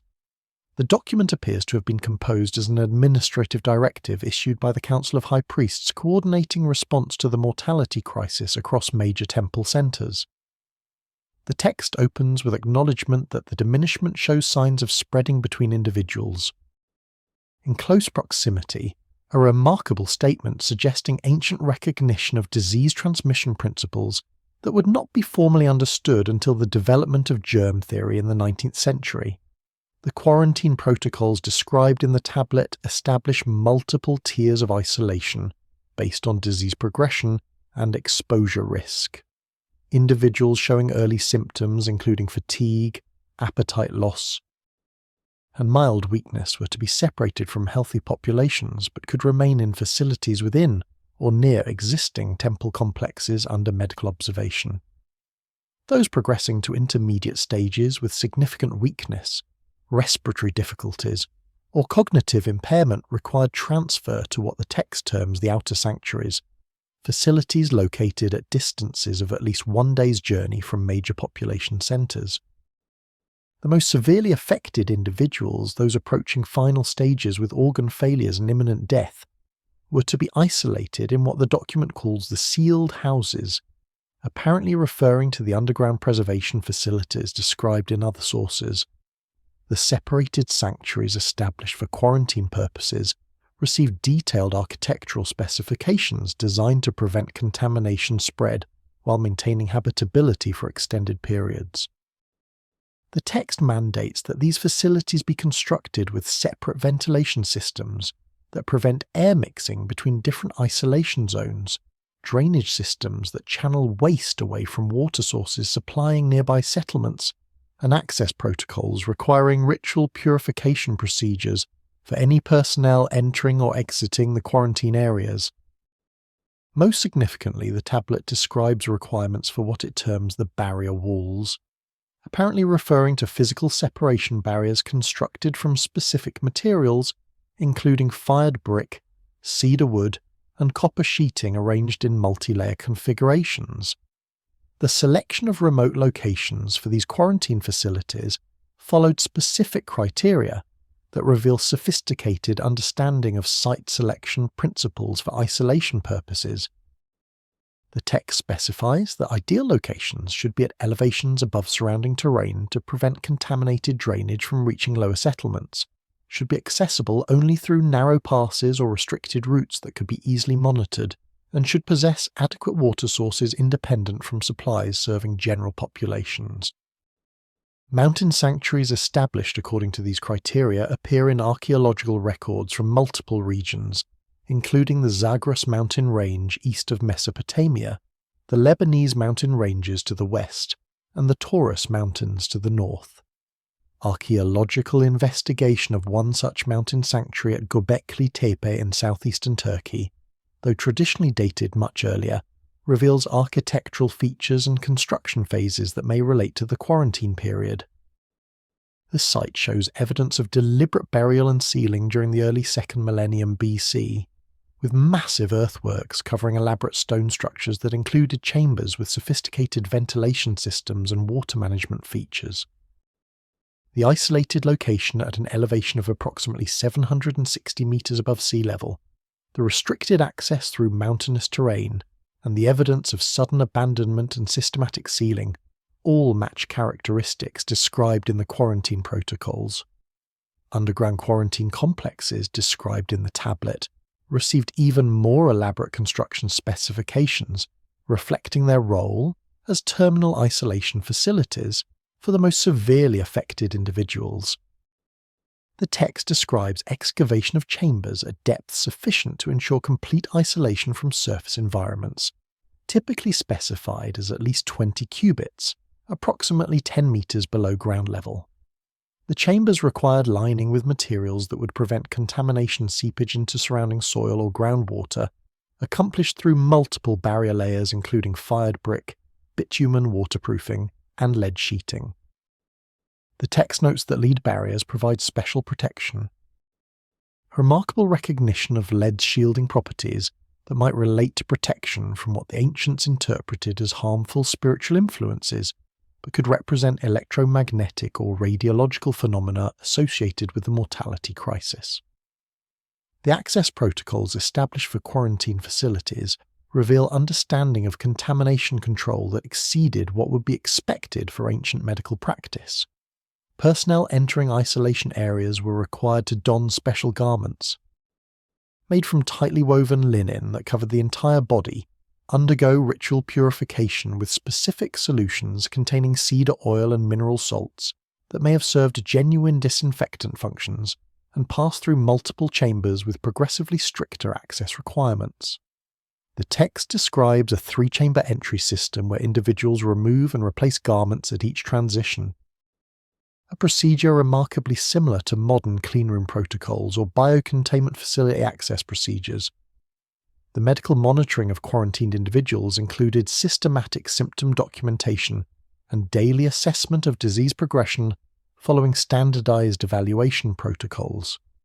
Observers recorded detailed information about appetite, strength, respiratory function, cognitive clarity, and development of new symptoms, creating longitudinal medical records that tracked each individual's disease course.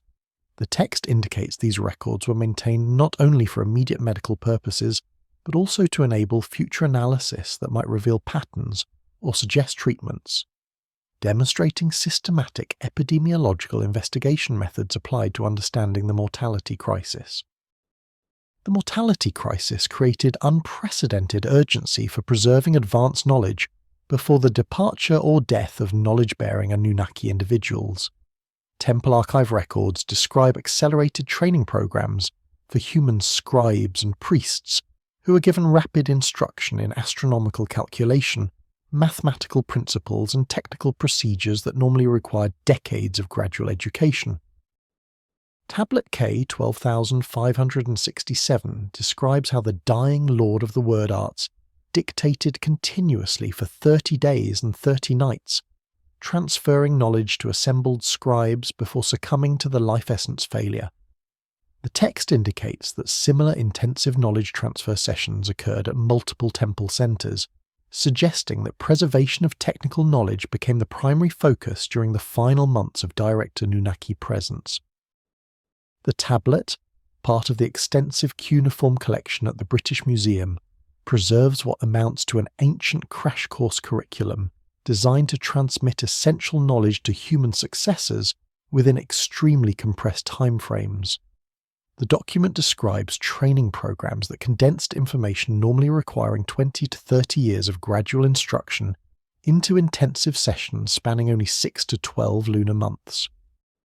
The acceleration required modification of traditional pedagogical methods, abandoning the slow incremental approach typical of ancient scribal education in favour of rapid transmission of essential concepts and practical procedures.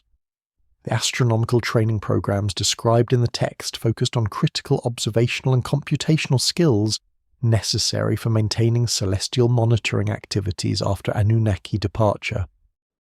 Students received instruction in identifying key stellar patterns, measuring celestial positions using specialized instruments, calculating planetary movements through mathematical procedures, and interpreting astronomical phenomena according to established systems. The text indicates that students practiced these skills under direct supervision of Anunnaki instructors who corrected errors and refined techniques until adequate proficiency was achieved. The training emphasized practical application rather than theoretical understanding, ensuring students could continue performing essential astronomical functions even if they lacked complete comprehension of underlying principles. The mathematical instruction covered computational techniques essential for astronomical calculations, architectural planning, and administrative functions. The curriculum included base 60 arithmetic operations, fractional calculations, area and volume computations, and solution methods for practical problems involving proportions, distributions, and conversions between measurement systems. The text describes intensive drilling in calculation procedures, with students required to solve increasingly complex problems until they achieved fluency in computational techniques.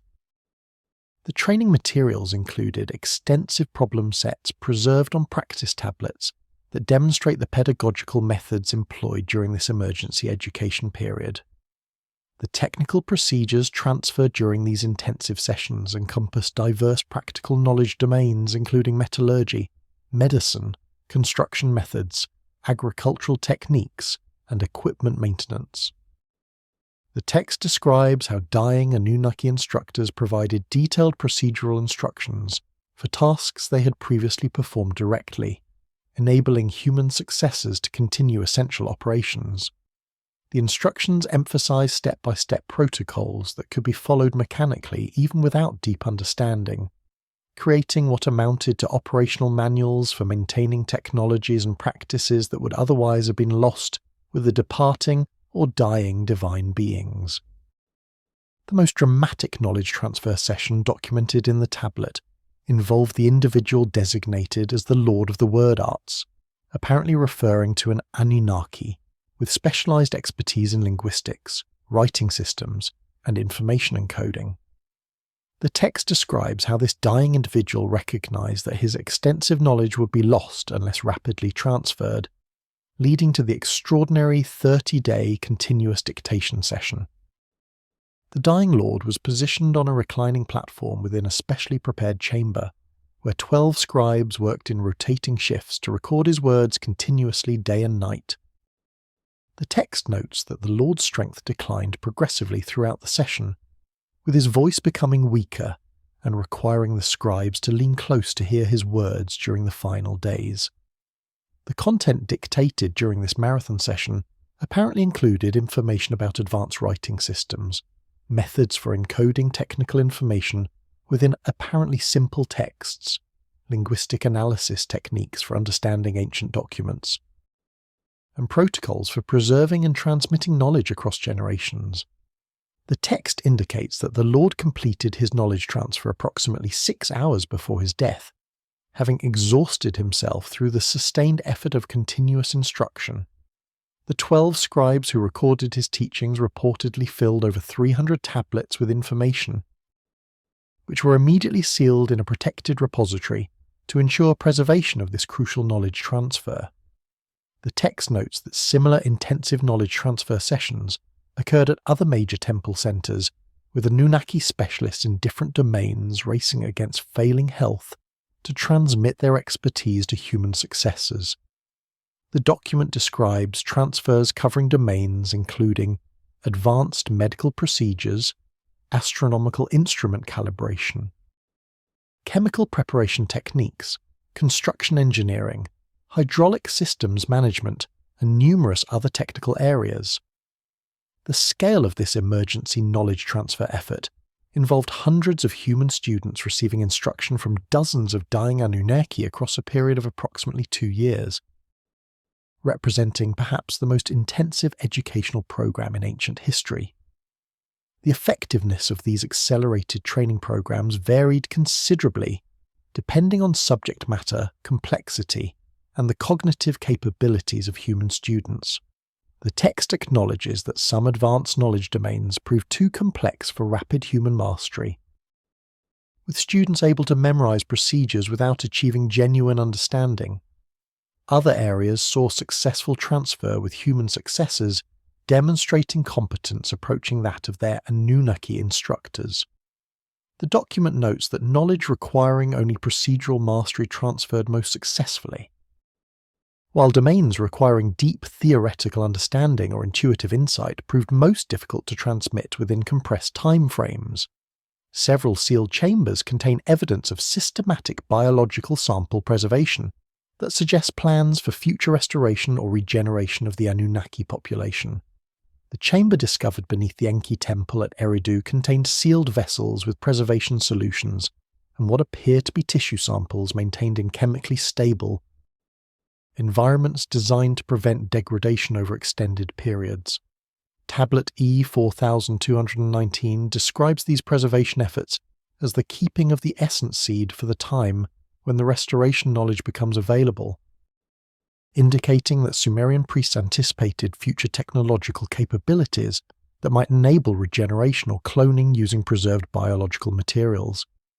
The sophistication of the preservation techniques and the careful cataloguing of samples suggests this was not wishful thinking but systematic preparation based on understanding of biological principles. The chamber, discovered during Iraqi excavations at Eridu between 1946 and 1949, was located at a depth of approximately 13 meters beneath the temple complex foundation, positioned within the stable geological strata that provided optimal environmental conditions. The chamber dimensions of approximately 6 meters by 4 meters created interior space sufficient for housing the extensive sample collection while maintaining manageable volume for environmental control purposes. The chamber construction incorporated multiple ceiling layers, including fired brick walls, bitumen waterproofing, lead sheeting barriers, and final enclosure within the surrounding bedrock, creating a preservation environment isolated from external atmospheric and groundwater influences. The sealed vessels discovered within the chamber numbered 47 in total, ranging in size from small containers holding approximately 100 milliliters to larger jars containing up to 2 liters of preservation solution. The vessels were manufactured from high-fired ceramic that achieved near-complete impermeability through vitrification of the clay body during firing at temperatures exceeding 1,200 degrees Celsius. Each vessel was sealed with a fitted ceramic stopper, secured in place with multiple layers of beeswax, tree resins, and bitumen that created hermetic seals preventing atmospheric gas exchange. The exterior surfaces of the vessels bore inscribed identification codes indicating the sample contents, source individual, and data preservation according to a systematic cataloguing system. Chemical analysis of the preservation solutions revealed sophisticated formulations designed to maintain biological tissue viability over extended storage periods.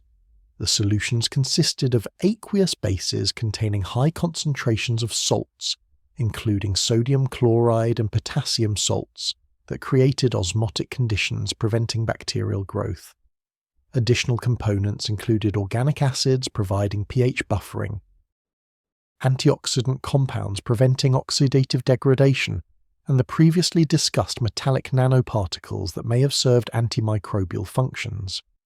The solution compositions showed remarkable consistency across different vessels, indicating standardized preparation protocols based on established formulas rather than improvised preservation attempts. The biological samples preserved within the vessels included diverse tissue types, apparently selected to maximize the range of genetic and cellular information maintained for potential future use. Samples included what appears to be blood preserved through methods that maintained cellular integrity, with microscopic analysis revealing recognizable but degraded cell structures. Soft tissue samples showed preservation of general architectural features, though with substantial degradation of fine cellular details. Most remarkably, several vessels contained what appeared to be preserved organs, including what analysis suggests may be liver tissue, kidney samples, and cardiac muscle, apparently preserved whole rather than as small tissue fragments. The cataloguing system employed for the sample collection demonstrated sophisticated organizational principles that facilitated identification and retrieval of specific samples. Each vessel bore a unique identification code consisting of numeric and symbolic elements that encoded information about the sample contents. The code structure included elements identifying the source, individual by name and lineage, the tissue type preserved, the date of sample collection, and the preservation method employed. The systematic nature of this cataloguing indicates the sample collection was maintained as a functional biological library rather than a random assemblage of preserved materials. Tablet E4219 provides the theoretical framework justifying these extensive preservation efforts through its explicit discussion of future restoration possibilities. The text describes the essence seed concept, referring to biological materials containing the complete pattern of an individual that might enable their reconstruction when appropriate knowledge becomes available. The tablet draws analogies to plant propagation, where small seeds contain complete information for generating entire plants, suggesting ancient understanding that biological materials encode information sufficient for regenerating complete organisms. The text discusses requirements for successful preservation of essence seed, including prevention of decomposition, maintenance of pattern integrity, and protection from corrupting influences. The preservation procedures described in the tablet match closely with the actual techniques employed in the sample collection, indicating the theoretical understanding guided practical implementation. Most significantly, the tablet explicitly states that current knowledge is insufficient for restoration, but expresses confidence that future advancement will enable the essence seed to generate renewed life, a statement suggesting genuine expectation of eventual technological progress enabling biological regeneration. Administrative records describe establishment of breeding programs designed to concentrate and preserve Anunnaki genetic heritage within selected human bloodlines who would serve as biological repositories for divine characteristics. Tablet CBS 18,765 documents. The selection of specific families based on genetic compatibility testing and their assignment to hereditary positions that would ensure continued reproduction and genetic preservation across generations. The programs included regular health monitoring, genetic screening of offspring, and selective marriage arrangements designed to maintain genetic concentration while avoiding the deterioration problems that had plagued earlier Anunnaki human hybrids. The sophistication of these breeding protocols suggests understanding of recessive and dominant genetic inheritance patterns and the ability to predict trait transmission across multiple generations. The tablet, preserved in the University of Pennsylvania Museum collection, contains 7 columns of detailed administrative text describing the establishment and management of what it terms the houses of preserved blood. These designated family lines were selected through extensive evaluation processes that assessed both genealogical heritage and phenotypic expression of Anunnaki characteristics. The selection criteria included documented ancestry tracing back to first or second generation Anunnaki human unions, physical characteristics indicating strong expression of divine traits, health assessments confirming absence of the deterioration conditions affecting earlier hybrid generations, and cognitive evaluations demonstrating enhanced mental capabilities associated with Anunnaki heritage. The genetic compatibility testing described in the tablet employed assessment methods that reveal sophisticated understanding of hereditary principles. Candidate families underwent multi-generational pedigree analysis, examining the transmission of specific traits across previous generations to identify patterns indicating genetic concentration. Physical examinations measured characteristics, including height, bone density, cranial capacity, visual acuity, and other features known to correlate with Anunnaki heritage. The text describes calculation methods that estimated the proportion of divine essence present in each candidate based on genealogical distance from Anunnaki ancestors and observed expression of hereditary traits, creating quantitative assessments that guided selection decisions. The families ultimately selected for the breeding preservation programs numbered approximately 300 across the entire Mesopotamian region, distributed among major urban centers with concentrations at Nippur, Uruk, Eridu, and Each selected family received formal designation as a house of preserved blood, with associated privileges and obligations that would ensure continuation of their genetic lineage. The privileges included exemption from normal labor obligations, allocation of agricultural land sufficient to support the family without requiring external employment, priority access to medical care and educational resources, an elevated social status that made them attractive marriage partners within their communities. The obligations imposed on these families centered on reproductive requirements and marriage restrictions designed to maintain genetic concentration. The text specifies that males from designated families were expected to sire at least 4 children with approved female partners, with incentives provided for producing larger numbers of offspring to maximize propagation of the preserved genetic heritage. Females from these families face stricter reproductive controls, including requirements that they produce at least 2 children before age 25 and restrictions prohibiting marriage to individuals outside the designated bloodline network, except with explicit authorization from temple authorities. The marriage arrangement protocols establish sophisticated mate selection procedures designed to optimize genetic outcomes while avoiding problems associated with excessive inbreeding. The text describes a centralized marriage coordination system, where temple administrators maintained detailed records of all designated families, their genealogies, and the genetic characteristics expressed in their lineages. When individuals from designated families reached marriageable age, temple coordinators would identify optimal marriage partners from other designated families based on genetic compatibility assessments that considered both the desire to concentrate Anunnaki heritage and the need to maintain genetic diversity sufficient to avoid deterioration.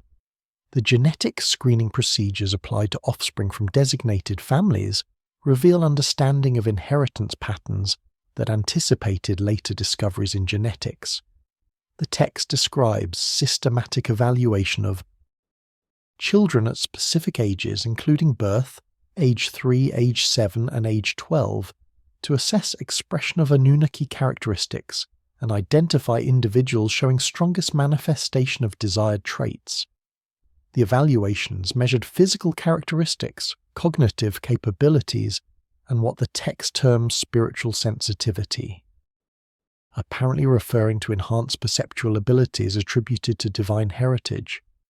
Children showing strong expression of Anunnaki traits received additional investment in education and preferential positions within the breeding program, while those showing weak expression were sometimes released from breeding obligations and allowed to marry outside the designated network.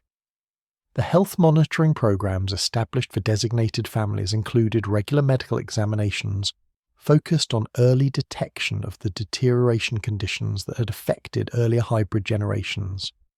The text describes quarterly health assessments that evaluated respiratory function, cardiovascular endurance, cognitive performance, and development of any symptoms matching the documented deterioration patterns. This intensive medical surveillance aimed to identify problems early and implement interventions that might prevent or slow progression, while also providing data that enabled temple administrators to refine their understanding of factors influencing hybrid health outcomes. Egyptian texts contemporary with the Mesopotamian mortality crisis describe development of advanced mummification techniques specifically designed for preservation of divine bodies with the goal of enabling future restoration. The pyramid texts contain references to the construction of Sahu bodies through elaborate preservation procedures that go far beyond normal mummification techniques. Papyrus in Sinjar describes the creation of eternal vessels that maintain the complete essence pattern, suggesting Egyptian priests believed proper preservation could maintain some form of viable pattern or template that future technology might restore to life. Archaeological evidence from royal tombs of the period reveals mummification techniques that incorporated metallic compounds, crystalline materials, and preservation chemicals far more sophisticated than typical embalming practices, supporting the textual claims of special preservation procedures for individuals carrying divine genetic heritage. The concept of the Sahu body appears throughout Egyptian funerary literature as the transfigured spiritual body that would serve as the vehicle for eternal existence. However, texts from the Middle Kingdom period contemporary with the Mesopotamian mortality crisis reveal a shift in Sahu body conceptualization from purely spiritual to increasingly physical and technological terms. The pyramid text of Merenre describes the Sahu as the imperishable body constructed through secret knowledge of the gods, employing terminology that suggests physical preservation rather than spiritual transformation. The text provides detailed instructions for Sahu body construction that parallel the biological preservation efforts documented in Mesopotamian sources. The preservation procedures described in these advanced Egyptian texts begin with enhanced versions of standard mummification processes.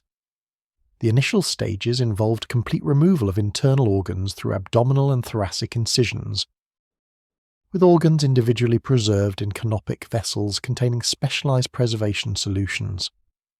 The texts specify that brain tissue, typically discarded in normal mummification, must be carefully preserved for Sahu body construction, requiring extraction through nasal passages while maintaining structural integrity. The emphasis on brain preservation suggests Egyptian priests recognized neural tissue as particularly crucial for maintaining individual identity and consciousness patterns. The desiccation process employed for Sahu body preparation utilized natron treatments extended far beyond normal mummification duration. Standard mummification involved natron application for approximately 40 days, sufficient to remove moisture from tissues and prevent decomposition. Sahu body construction texts specify natron treatments lasting 70 to 100 days, with multiple natron changes and supplementation, with additional desiccating compounds including salt, various mineral powders, and plant-derived materials. The extended desiccation aimed to achieve more complete moisture removal, creating tissue preservation superior to standard mummification results. The incorporation of metallic compounds into Sahu body preservation represents the most distinctive feature distinguishing these procedures from normal mummification. The texts describe application of solutions containing what they term the gold of eternity and the silver of the stars, metallic preparations introduced into body cavities, infused into tissues through multiple injections, and applied topically to skin surfaces. Chemical analysis of mummies from Middle Kingdom royal tombs has confirmed the presence of gold and silver nanoparticles distributed throughout preserved tissues at concentrations far exceeding levels found in standard mummies, validating the textual descriptions of metallic compound incorporation. Papyrus in Sinjar, dating to approximately 1800 BC, provides the most explicit discussion of preservation goals and methodologies.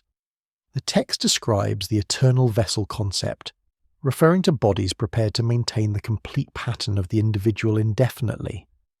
The papyrus explains that the essence pattern includes not only physical form, but also memories, knowledge, and personality characteristics that define individual identity.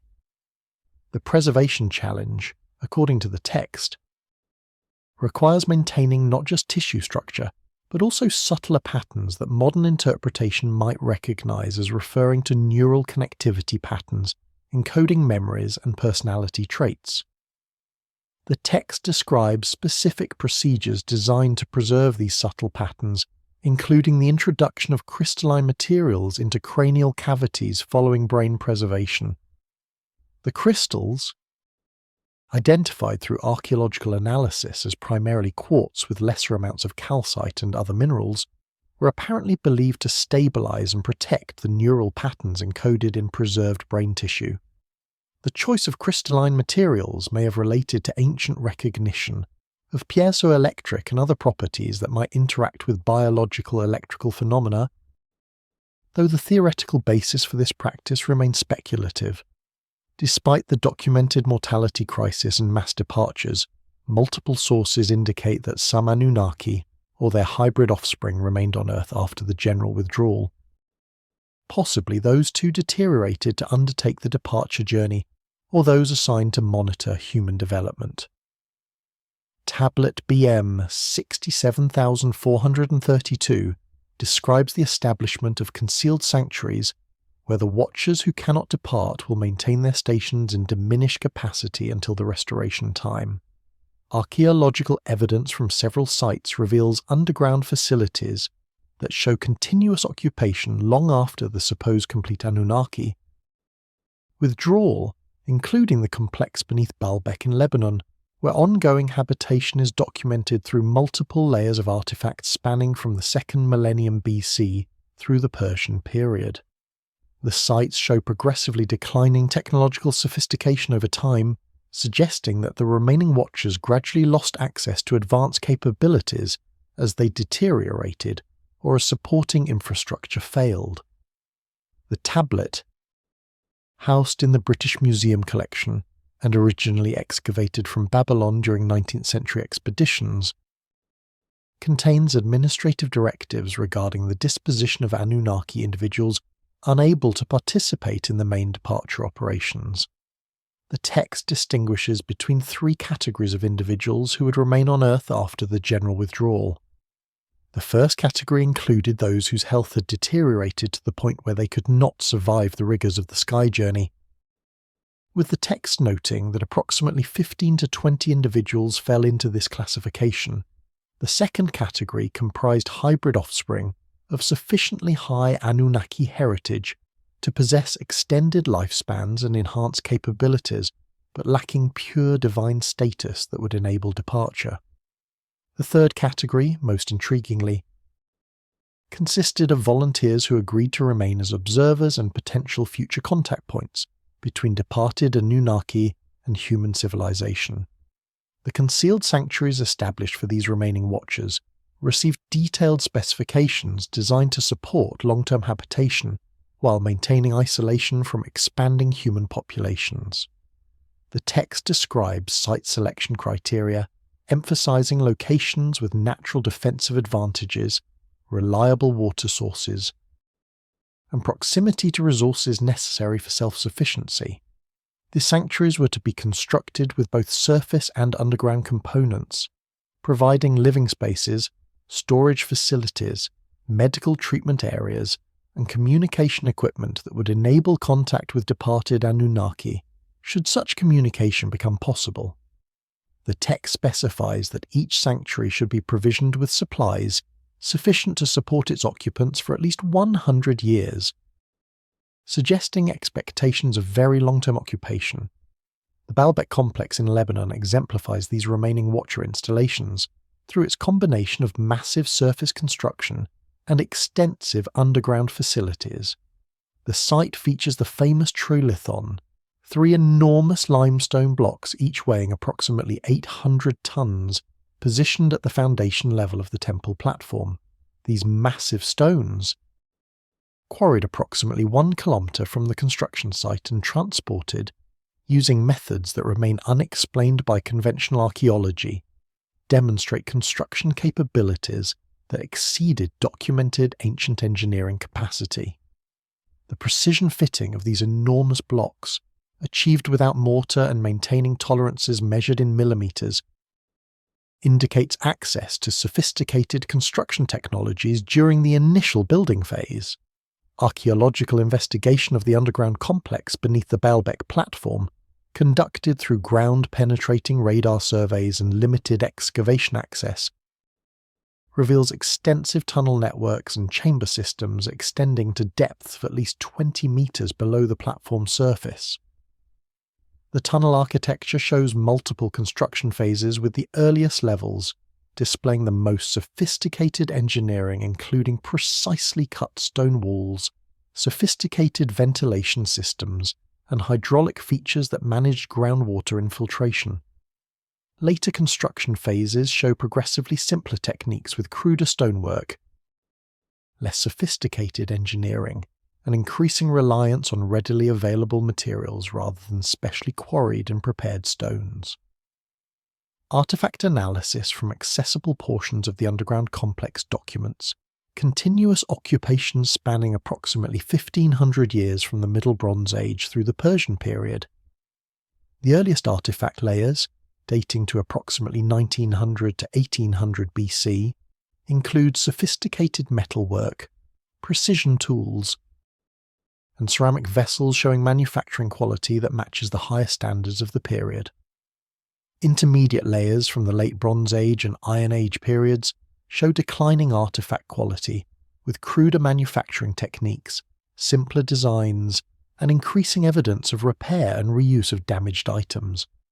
The latest occupation layers from the Persian period contain only basic utilitarian objects showing minimal technological sophistication, suggesting the inhabitants had lost access to advanced manufacturing capabilities or the knowledge required for producing sophisticated artifacts.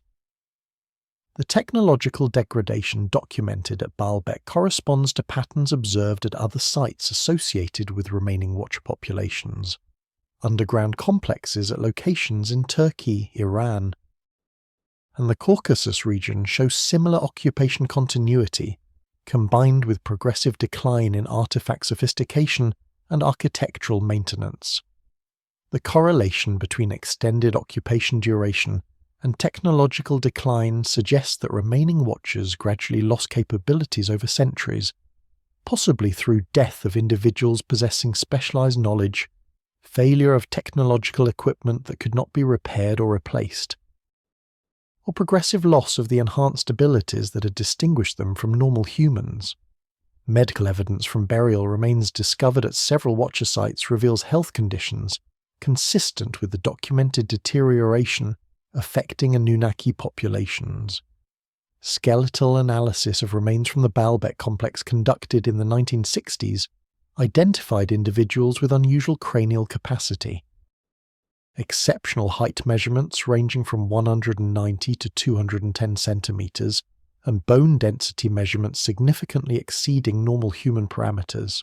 However, the same individuals showed evidence of pathological conditions including premature joint degeneration, unusual bone lesions, and signs of systemic disease that match the deterioration patterns described in the medical texts. The combination of enhanced physical characteristics and progressive pathology supports identification of these individuals as hybrid offspring carrying substantial Anunnaki genetic heritage, while suffering the health consequences documented in genealogical records. Recent excavations on Cyprus have uncovered a medical archive dating to approximately 1900 BC that contains parallel documentation of divine mortality and treatment attempts. The archive discovered at Enkomi during excavations conducted between 2008 and 2012 includes tablets written in a unique script that shows both Mesopotamian and Egyptian influences. The medical texts describe treatment protocols for what they term the blood corruption of the skyborn, conditions that match the symptomatology documented in Mesopotamian sources.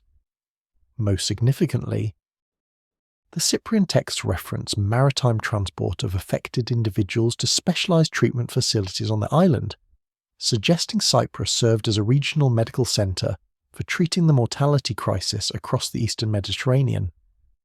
The presence of this specialized facility indicates the crisis affected a much wider geographical area than previously recognized.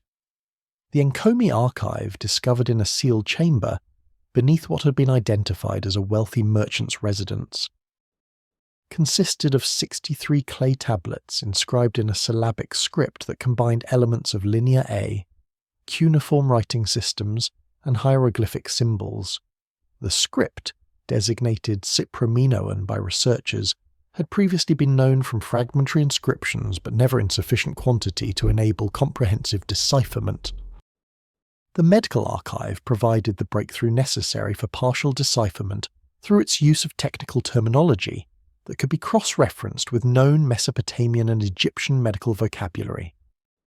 The decipherment work, conducted by an international team between 2013 and 2017, revealed that approximately 40% of the tablets dealt specifically with medical conditions affecting individuals designated as descendants of the Celestial Ones. The medical terminology employed in the Cyprian text matches closely with vocabulary found in Mesopotamian sources for describing the mortality crisis symptoms. The Cyprian phrase corresponding to blood corruption appears in context describing progressive anemia, weakness, and circulatory dysfunction identical to conditions documented in tablets from Nippur and Eridu. The texts describe respiratory difficulties, cognitive impairment, and organ failures using descriptive language that parallels Mesopotamian medical documentation, despite linguistic differences between the writing systems. This convergence of medical terminology across different languages and scripts suggests either direct communication between medical practitioners in different regions, or all practitioners observing identical disease presentations affecting related populations. The treatment protocols documented in the Cyprian archive reveal therapeutic approaches combining Mesopotamian, Egyptian, and apparently indigenous Cyprian medical traditions. The texts describe mineral supplementation programs using copper compounds extracted from Cyprian copper mines, the island's primary natural resource and source of its ancient wealth. The copper preparations were administered in forms ranging from ingested solutions to topical applications, with dosages carefully specified according to patient body weight and disease severity. Modern medical knowledge recognizes that copper plays essential roles in blood cell formation and immune function, suggesting these treatments might have addressed legitimate deficiencies contributing to the documented symptoms. The maritime transport references in the Cyprian text provide crucial evidence for understanding the geographical extent of the mortality crisis. Multiple tablets describe arrival of affected individuals by sea vessel, from locations including the Levantine coast, Egypt, Anatolia, and Crete. The texts specify that these transported patients included both pure divine beings and high-status hybrid offspring, whose conditions warranted specialized treatment unavailable in their home regions.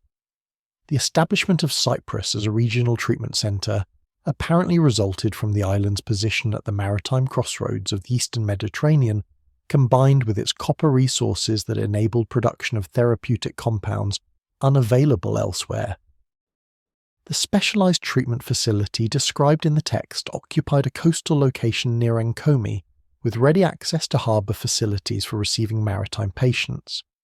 The facility apparently included multiple buildings providing different specialized functions, including diagnostic assessment areas, intensive treatment spaces, recovery wards, and residential quarters for medical staff. The texts describe medical personnel numbering approximately 40 individuals, including physicians trained in multiple medical traditions, pharmacists who prepared therapeutic compounds, nursing staff who provided continuous patient care, and administrative personnel who maintained detailed medical records. The scale and sophistication of this facility indicates substantial investment in medical infrastructure specifically designed to address the mortality crisis affecting divine and hybrid populations across a wide geographical region. Archaeological evidence reveals progressive decline in technological sophistication at sites associated with Anunnaki presence during the mortality crisis period, suggesting that the deteriorating health of divine beings directly impacted their ability to maintain and operate advanced systems.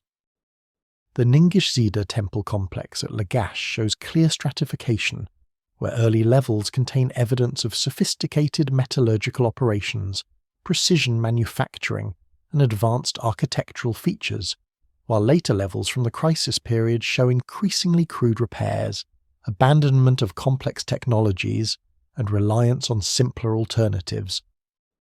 This technological regression appears to correlate precisely with the documented timeline of the mortality crisis, supporting the interpretation that Anunnaki technological capabilities were dependent on the continued health and presence of specific individuals who possessed irreplaceable expertise.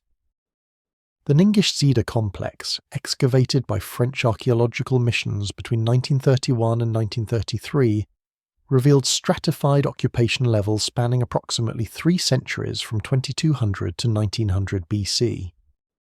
The earliest levels, corresponding to the pre-crisis period, contained workshop areas with evidence of advanced metallurgical operations, including bronze casting using lost wax techniques, production of copper alloys with precisely controlled compositions, and manufacture of tools showing extraordinary sharpness and durability.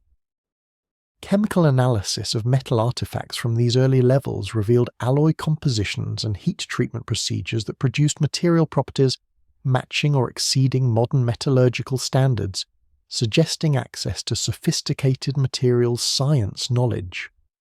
The precision manufacturing capabilities documented in early occupation levels included production of mechanical devices with moving parts, requiring tolerances measured in fractions of millimeters.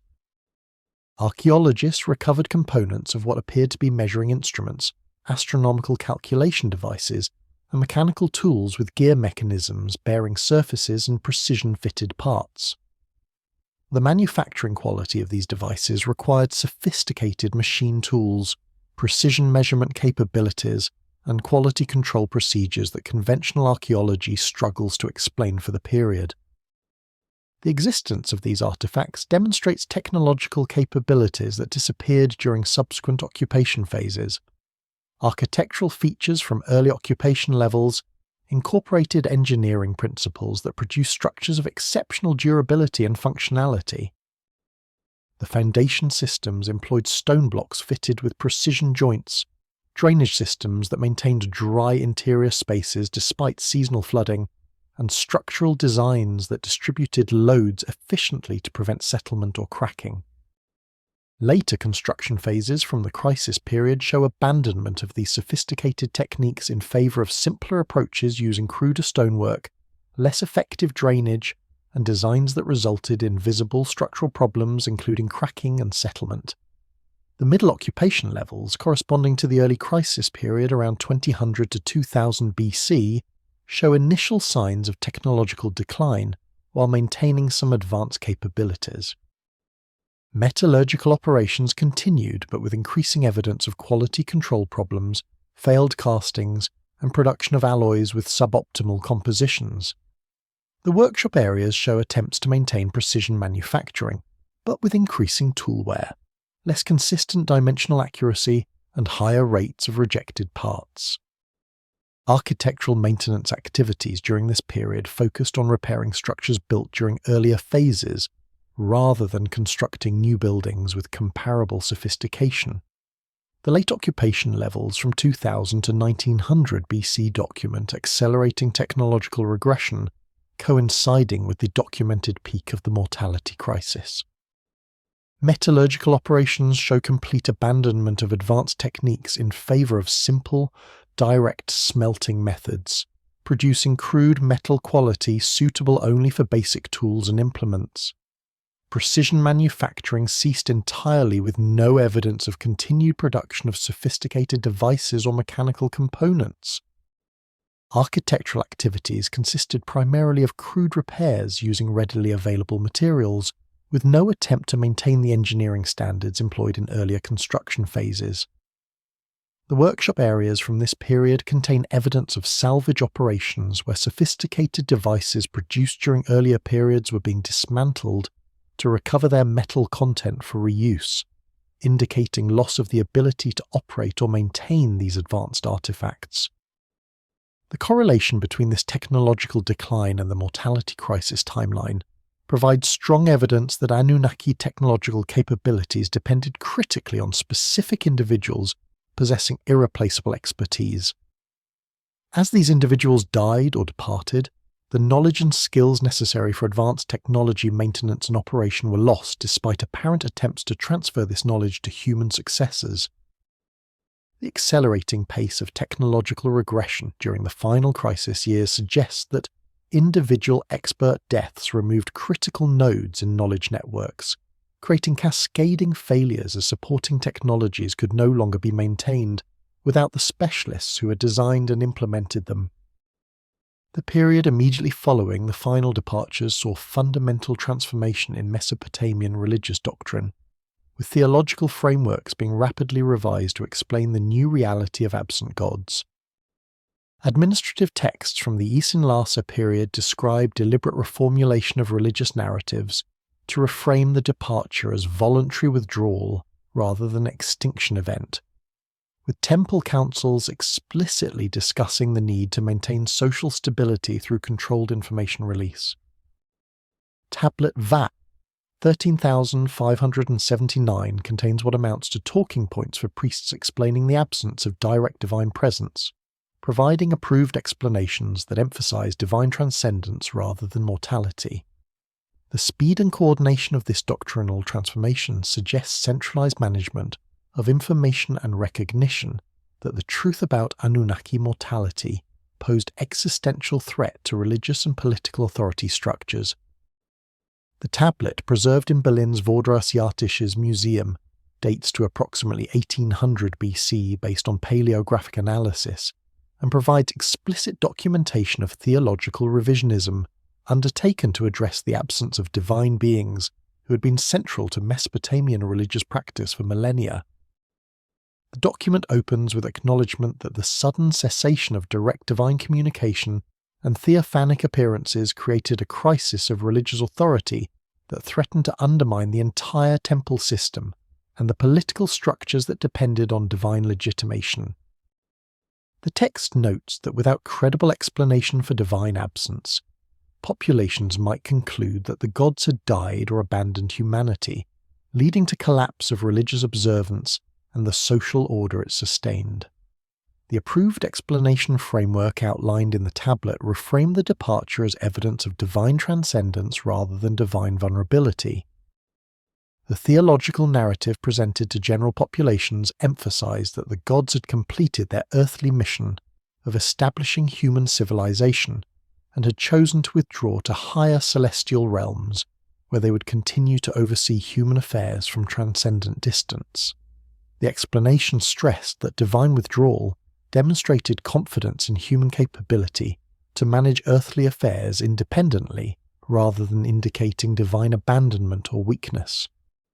This narrative transformed what had actually been a desperate evacuation of a dying population into a story of successful mission completion and orderly transition to a new phase of divine-human relationship. The talking points provided to priests for public communication included specific responses to anticipated questions and concerns. When asked why gods no longer appeared in temples, priests were instructed to explain that divine transcendence meant the gods now operated at levels beyond direct physical manifestation, while remaining spiritually present and attentive to human needs. When questioned about the cessation of oracles and divine communications, priests were to emphasize that humans had been granted greater autonomy to make their own decisions, reflecting divine confidence in human judgment, developed through centuries of divine tutelage. The standardization of these responses across different temple centers indicates coordinated implementation of the revised theological framework. The tablet explicitly addresses concerns that revelation of divine mortality would destroy religious and political authority structures. The text states that if populations learned that gods could die like humans, the fundamental distinction between divine and mortal would collapse, eliminating the theological basis for priestly authority and royal legitimation. The document notes that kings derived their authority from divine appointment, and that temples controlled enormous economic resources justified by their role as mediators between human and divine realms. Loss of belief in divine power would threaten these authority structures, potentially leading to political instability and economic disruption, as populations questioned why they should obey rulers or support temples serving absent or deceased deities. The speed of doctrinal transformation documented in administrative records from multiple temple centers reveals remarkable coordination and effectiveness. Within approximately 2 generations following the final departures, religious literature had been substantially revised to incorporate the new theological framework emphasizing divine transcendence. Hymns and prayers were modified to address distant rather than present deities. Ritual procedures were adapted to acknowledge divine absence while maintaining ceremonial continuity, and mythological narratives were reinterpreted to suggest that direct divine presence had always been temporary preparation for eventual withdrawal. The thoroughness of this theological revision succeeded in establishing a new religious framework that would persist for millennia, completely obscuring the mortality crisis that had actually precipitated the transformation. Contemporary genetic research has identified DNA markers within certain populations that demonstrate unusual characteristics, potentially related to ancient hybridization events.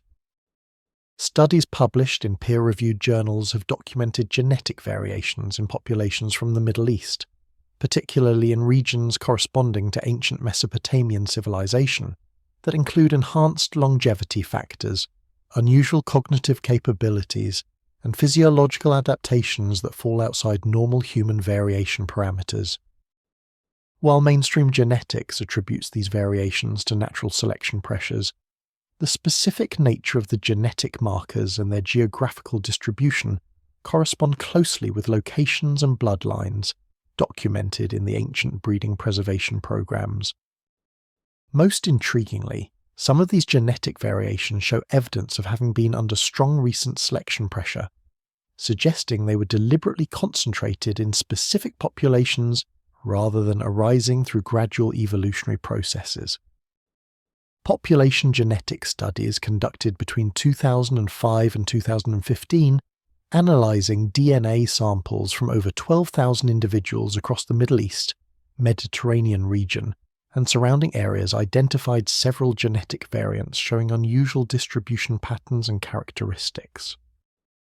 The research, published in multiple genetics journals including Nature Genetics and the American Journal of Human Genetics, documented specific alleles associated with enhanced longevity, increased cranial capacity, unusual bone density, and enhanced cognitive processing speed that occur at significantly elevated frequencies in populations from regions corresponding to ancient Mesopotamian, Levantine, and Anatolian civilizations. The longevity-associated genetic variants identified in these studies include alleles affecting DNA repair mechanisms, telomere maintenance, and cellular senescence pathways that correlate with extended healthy lifespan in population studies. The frequency of beneficial variants in these pathways reaches 20 to 30% in some Middle Eastern populations, compared to 5 to 10% frequencies typical in most global populations. The clustering of multiple longevity-enhancing variants in the same populations suggests these genetic factors did not arise independently, but were somehow concentrated through population history, potentially through the selective breeding programs documented in ancient texts. Cognitive capability markers identified in the genetic studies include variants affecting brain development, neural connectivity, and neurotransmitter systems associated with enhanced memory, processing speed, and pattern recognition abilities. Neuroimaging studies of individuals carrying these genetic variants show increased cortical thickness in specific brain regions, enhanced white matter connectivity, and activation patterns during cognitive tasks suggesting more efficient neural processing. The population frequencies of these cognitive enhancement variants show geographical distributions matching the locations of major Mesopotamian urban centers documented in ancient administrative records as participating in breeding preservation programs. The bone density variants documented in genetic studies affect genes regulating calcium metabolism, bone matrix production, and skeletal development, resulting in unusually high bone density that provides increased fracture resistance and skeletal robustness. Individuals carrying multiple copies of these bone density alleles show measurements exceeding normal human ranges by 20 to 30%, creating skeletal characteristics that approach the enhanced bone density described in ancient texts documenting Anunnaki physical traits. The clustering of these variants in specific geographical regions corresponding to ancient hybrid breeding program locations provides genetic evidence supporting the textual claims of systematic efforts to preserve specific physical characteristics. Most significantly, population genetic analysis reveals that many of these unusual variants show signatures of recent positive selection, indicating they increased in frequency within populations over the past 4,000 to 6,000 years at rates inconsistent with neutral genetic drift. Selection coefficient calculations suggest these variants were under selection pressures approximately 2 to 5 times stronger than typical selection operating on human genetic variation. The time frame of this selection pressure, beginning approximately 4,000 years ago, corresponds precisely with the period when ancient texts document implementation of systematic breeding programs designed to concentrate and preserve Anunnaki genetic heritage. The geographical distribution of these selected variants provides additional evidence linking them to ancient breeding programs. The highest frequencies and strongest selection signatures occur in populations from southern Iraq, southeastern Turkey, Syria, and Lebanon, precisely the regions where cuneiform texts document the most extensive breeding preservation programs. Population migration patterns traced through genetic analysis show radiation of these variants from Middle Eastern source populations into surrounding regions over subsequent millennia, matching historical patterns of population movement and cultural influence extending from Mesopotamian civilizations. Haplotype analysis examining the genetic backgrounds on which these selected variants occur reveals that they arose on relatively few ancestral chromosomes, suggesting they originated in small founding populations before spreading through larger groups. This pattern contradicts expectations for variants arising through independent mutations in different populations, but matches what would be expected if these variants derived from limited numbers of individuals with unusual genetic characteristics who were then incorporated into breeding programs designed to propagate their traits. The concentration of multiple beneficial variants from ancient hybridization events on shared genetic backgrounds provides the strongest evidence linking modern genetic variation to the ancient bloodline preservation programs documented in cuneiform sources. Modern medical studies of individuals carrying high concentrations of these unusual genetic variants reveal health patterns that mirror both the benefits and problems documented in ancient genealogical records. These individuals often demonstrate exceptional longevity with reduced rates of age-related diseases, enhanced cognitive function maintaining mental acuity into advanced age, and robust physical capabilities. However, the same populations show elevated rates of specific autoimmune conditions, unusual allergic responses, and rare metabolic disorders that match the deterioration patterns described in tablets, documenting later generations of Anunnaki human hybrids. The combination of enhanced capabilities and specific health vulnerabilities in modern populations carrying ancient genetic signatures suggests these individuals may indeed be biological descendants of the breeding preservation programs established during the mortality crisis 4,000 years ago.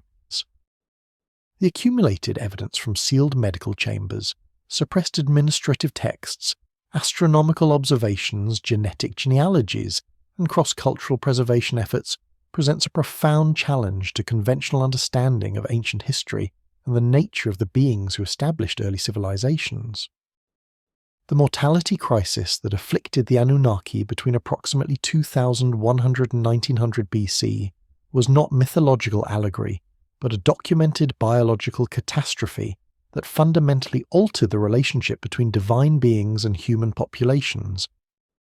The systematic suppression of this information by ancient authorities, implemented through coordinated protocols across multiple civilizations, succeeded in concealing the truth for 4 millennia, until modern archaeology began recovering the sealed repositories that priests hoped would remain hidden forever. The convergence of evidence from Mesopotamian cuneiform tablets, Egyptian papyri, Cyprian medical archives, and physical remains from preservation facilities across the Mediterranean demonstrates that this crisis affected divine populations throughout the ancient Near East rather than representing isolated local phenomena. The consistency of medical terminology, symptom descriptions, treatment protocols, and preservation techniques across cultures, separated by hundreds of kilometers, indicates either direct communication between medical practitioners, addressing a common emergency, or shared access to standardized knowledge about divine biology and mortality. The sophisticated understanding of genetics, immunology, and biological preservation demonstrated in these ancient sources challenges assumptions about the limitations of prehistoric medical knowledge. The desperate measures undertaken during the crisis reveal the true stakes involved in the Anunnaki departure. The establishment of emergency medical facilities, implementation of quarantine protocols, acceleration of knowledge transfer programs, preservation of biological samples for future restoration, and creation of systematic breeding programs to maintain genetic heritage all indicate recognition that the Anunnaki population face potential extinction. The traditional narrative of triumphant return to celestial realms dissolves when confronted with evidence of individuals too deteriorated to depart, failing departure vehicles tracked by ancient astronomers, and concealed sanctuaries established for watchers who remained behind because they could not survive the sky journey. The legacy of this ancient crisis persists in modern populations carrying genetic markers that demonstrate the success of breeding preservation programs established 4,000 years ago. The concentration of longevity-enhancing variants, cognitive capability genes, and unusual physiological adaptations in populations from regions corresponding to ancient Mesopotamian civilization provides biological validation of textual claims about systematic efforts to preserve Anunnaki genetic heritage within selected human bloodlines. The health patterns observed in these modern populations, combining enhanced capabilities with specific vulnerabilities, mirror exactly the patterns documented in ancient genealogical records, tracking hybrid deterioration across successive generations. Understanding this hidden chapter of human history carries profound implications for contemporary civilization. The knowledge that advanced beings who guided early human development were themselves mortal and vulnerable challenges, theological frameworks that have persisted for millennia. The recognition that current human populations may carry biological heritage from these ancient beings raises questions about human potential and the origins of exceptional capabilities documented throughout history. Most significantly, the evidence that ancient civilizations possess sophisticated knowledge of genetics, medicine, and biological preservation suggests that human technological development has followed a more complex trajectory than linear progress models acknowledge, with advanced knowledge systems existing in deep antiquity before being lost and gradually rediscovered over subsequent millennia. The suppression protocols that successfully conceal this knowledge for 4,000 years demonstrate the power of coordinated information control and the vulnerability of historical truth to systematic revision by authorities recognizing that certain discoveries threaten existing power structures. The theological transformation that reframed a mortality crisis as voluntary divine transcendence shows how historical narratives can be fundamentally altered within remarkably brief timeframes when institutional authorities coordinate their messaging. These ancient precedents for information suppression and historical revision remain relevant in contemporary contexts where institutional authorities continue to manage public access to information challenging established narratives.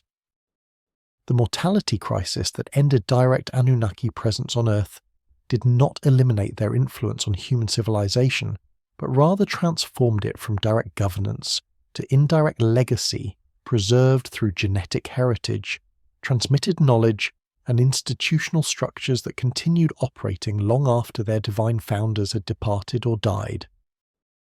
The mystery schools, priestly lineages, and breeding preservation programs established during the crisis maintained this legacy across millennia, creating continuous threads of influence connecting ancient divine beings to contemporary human populations.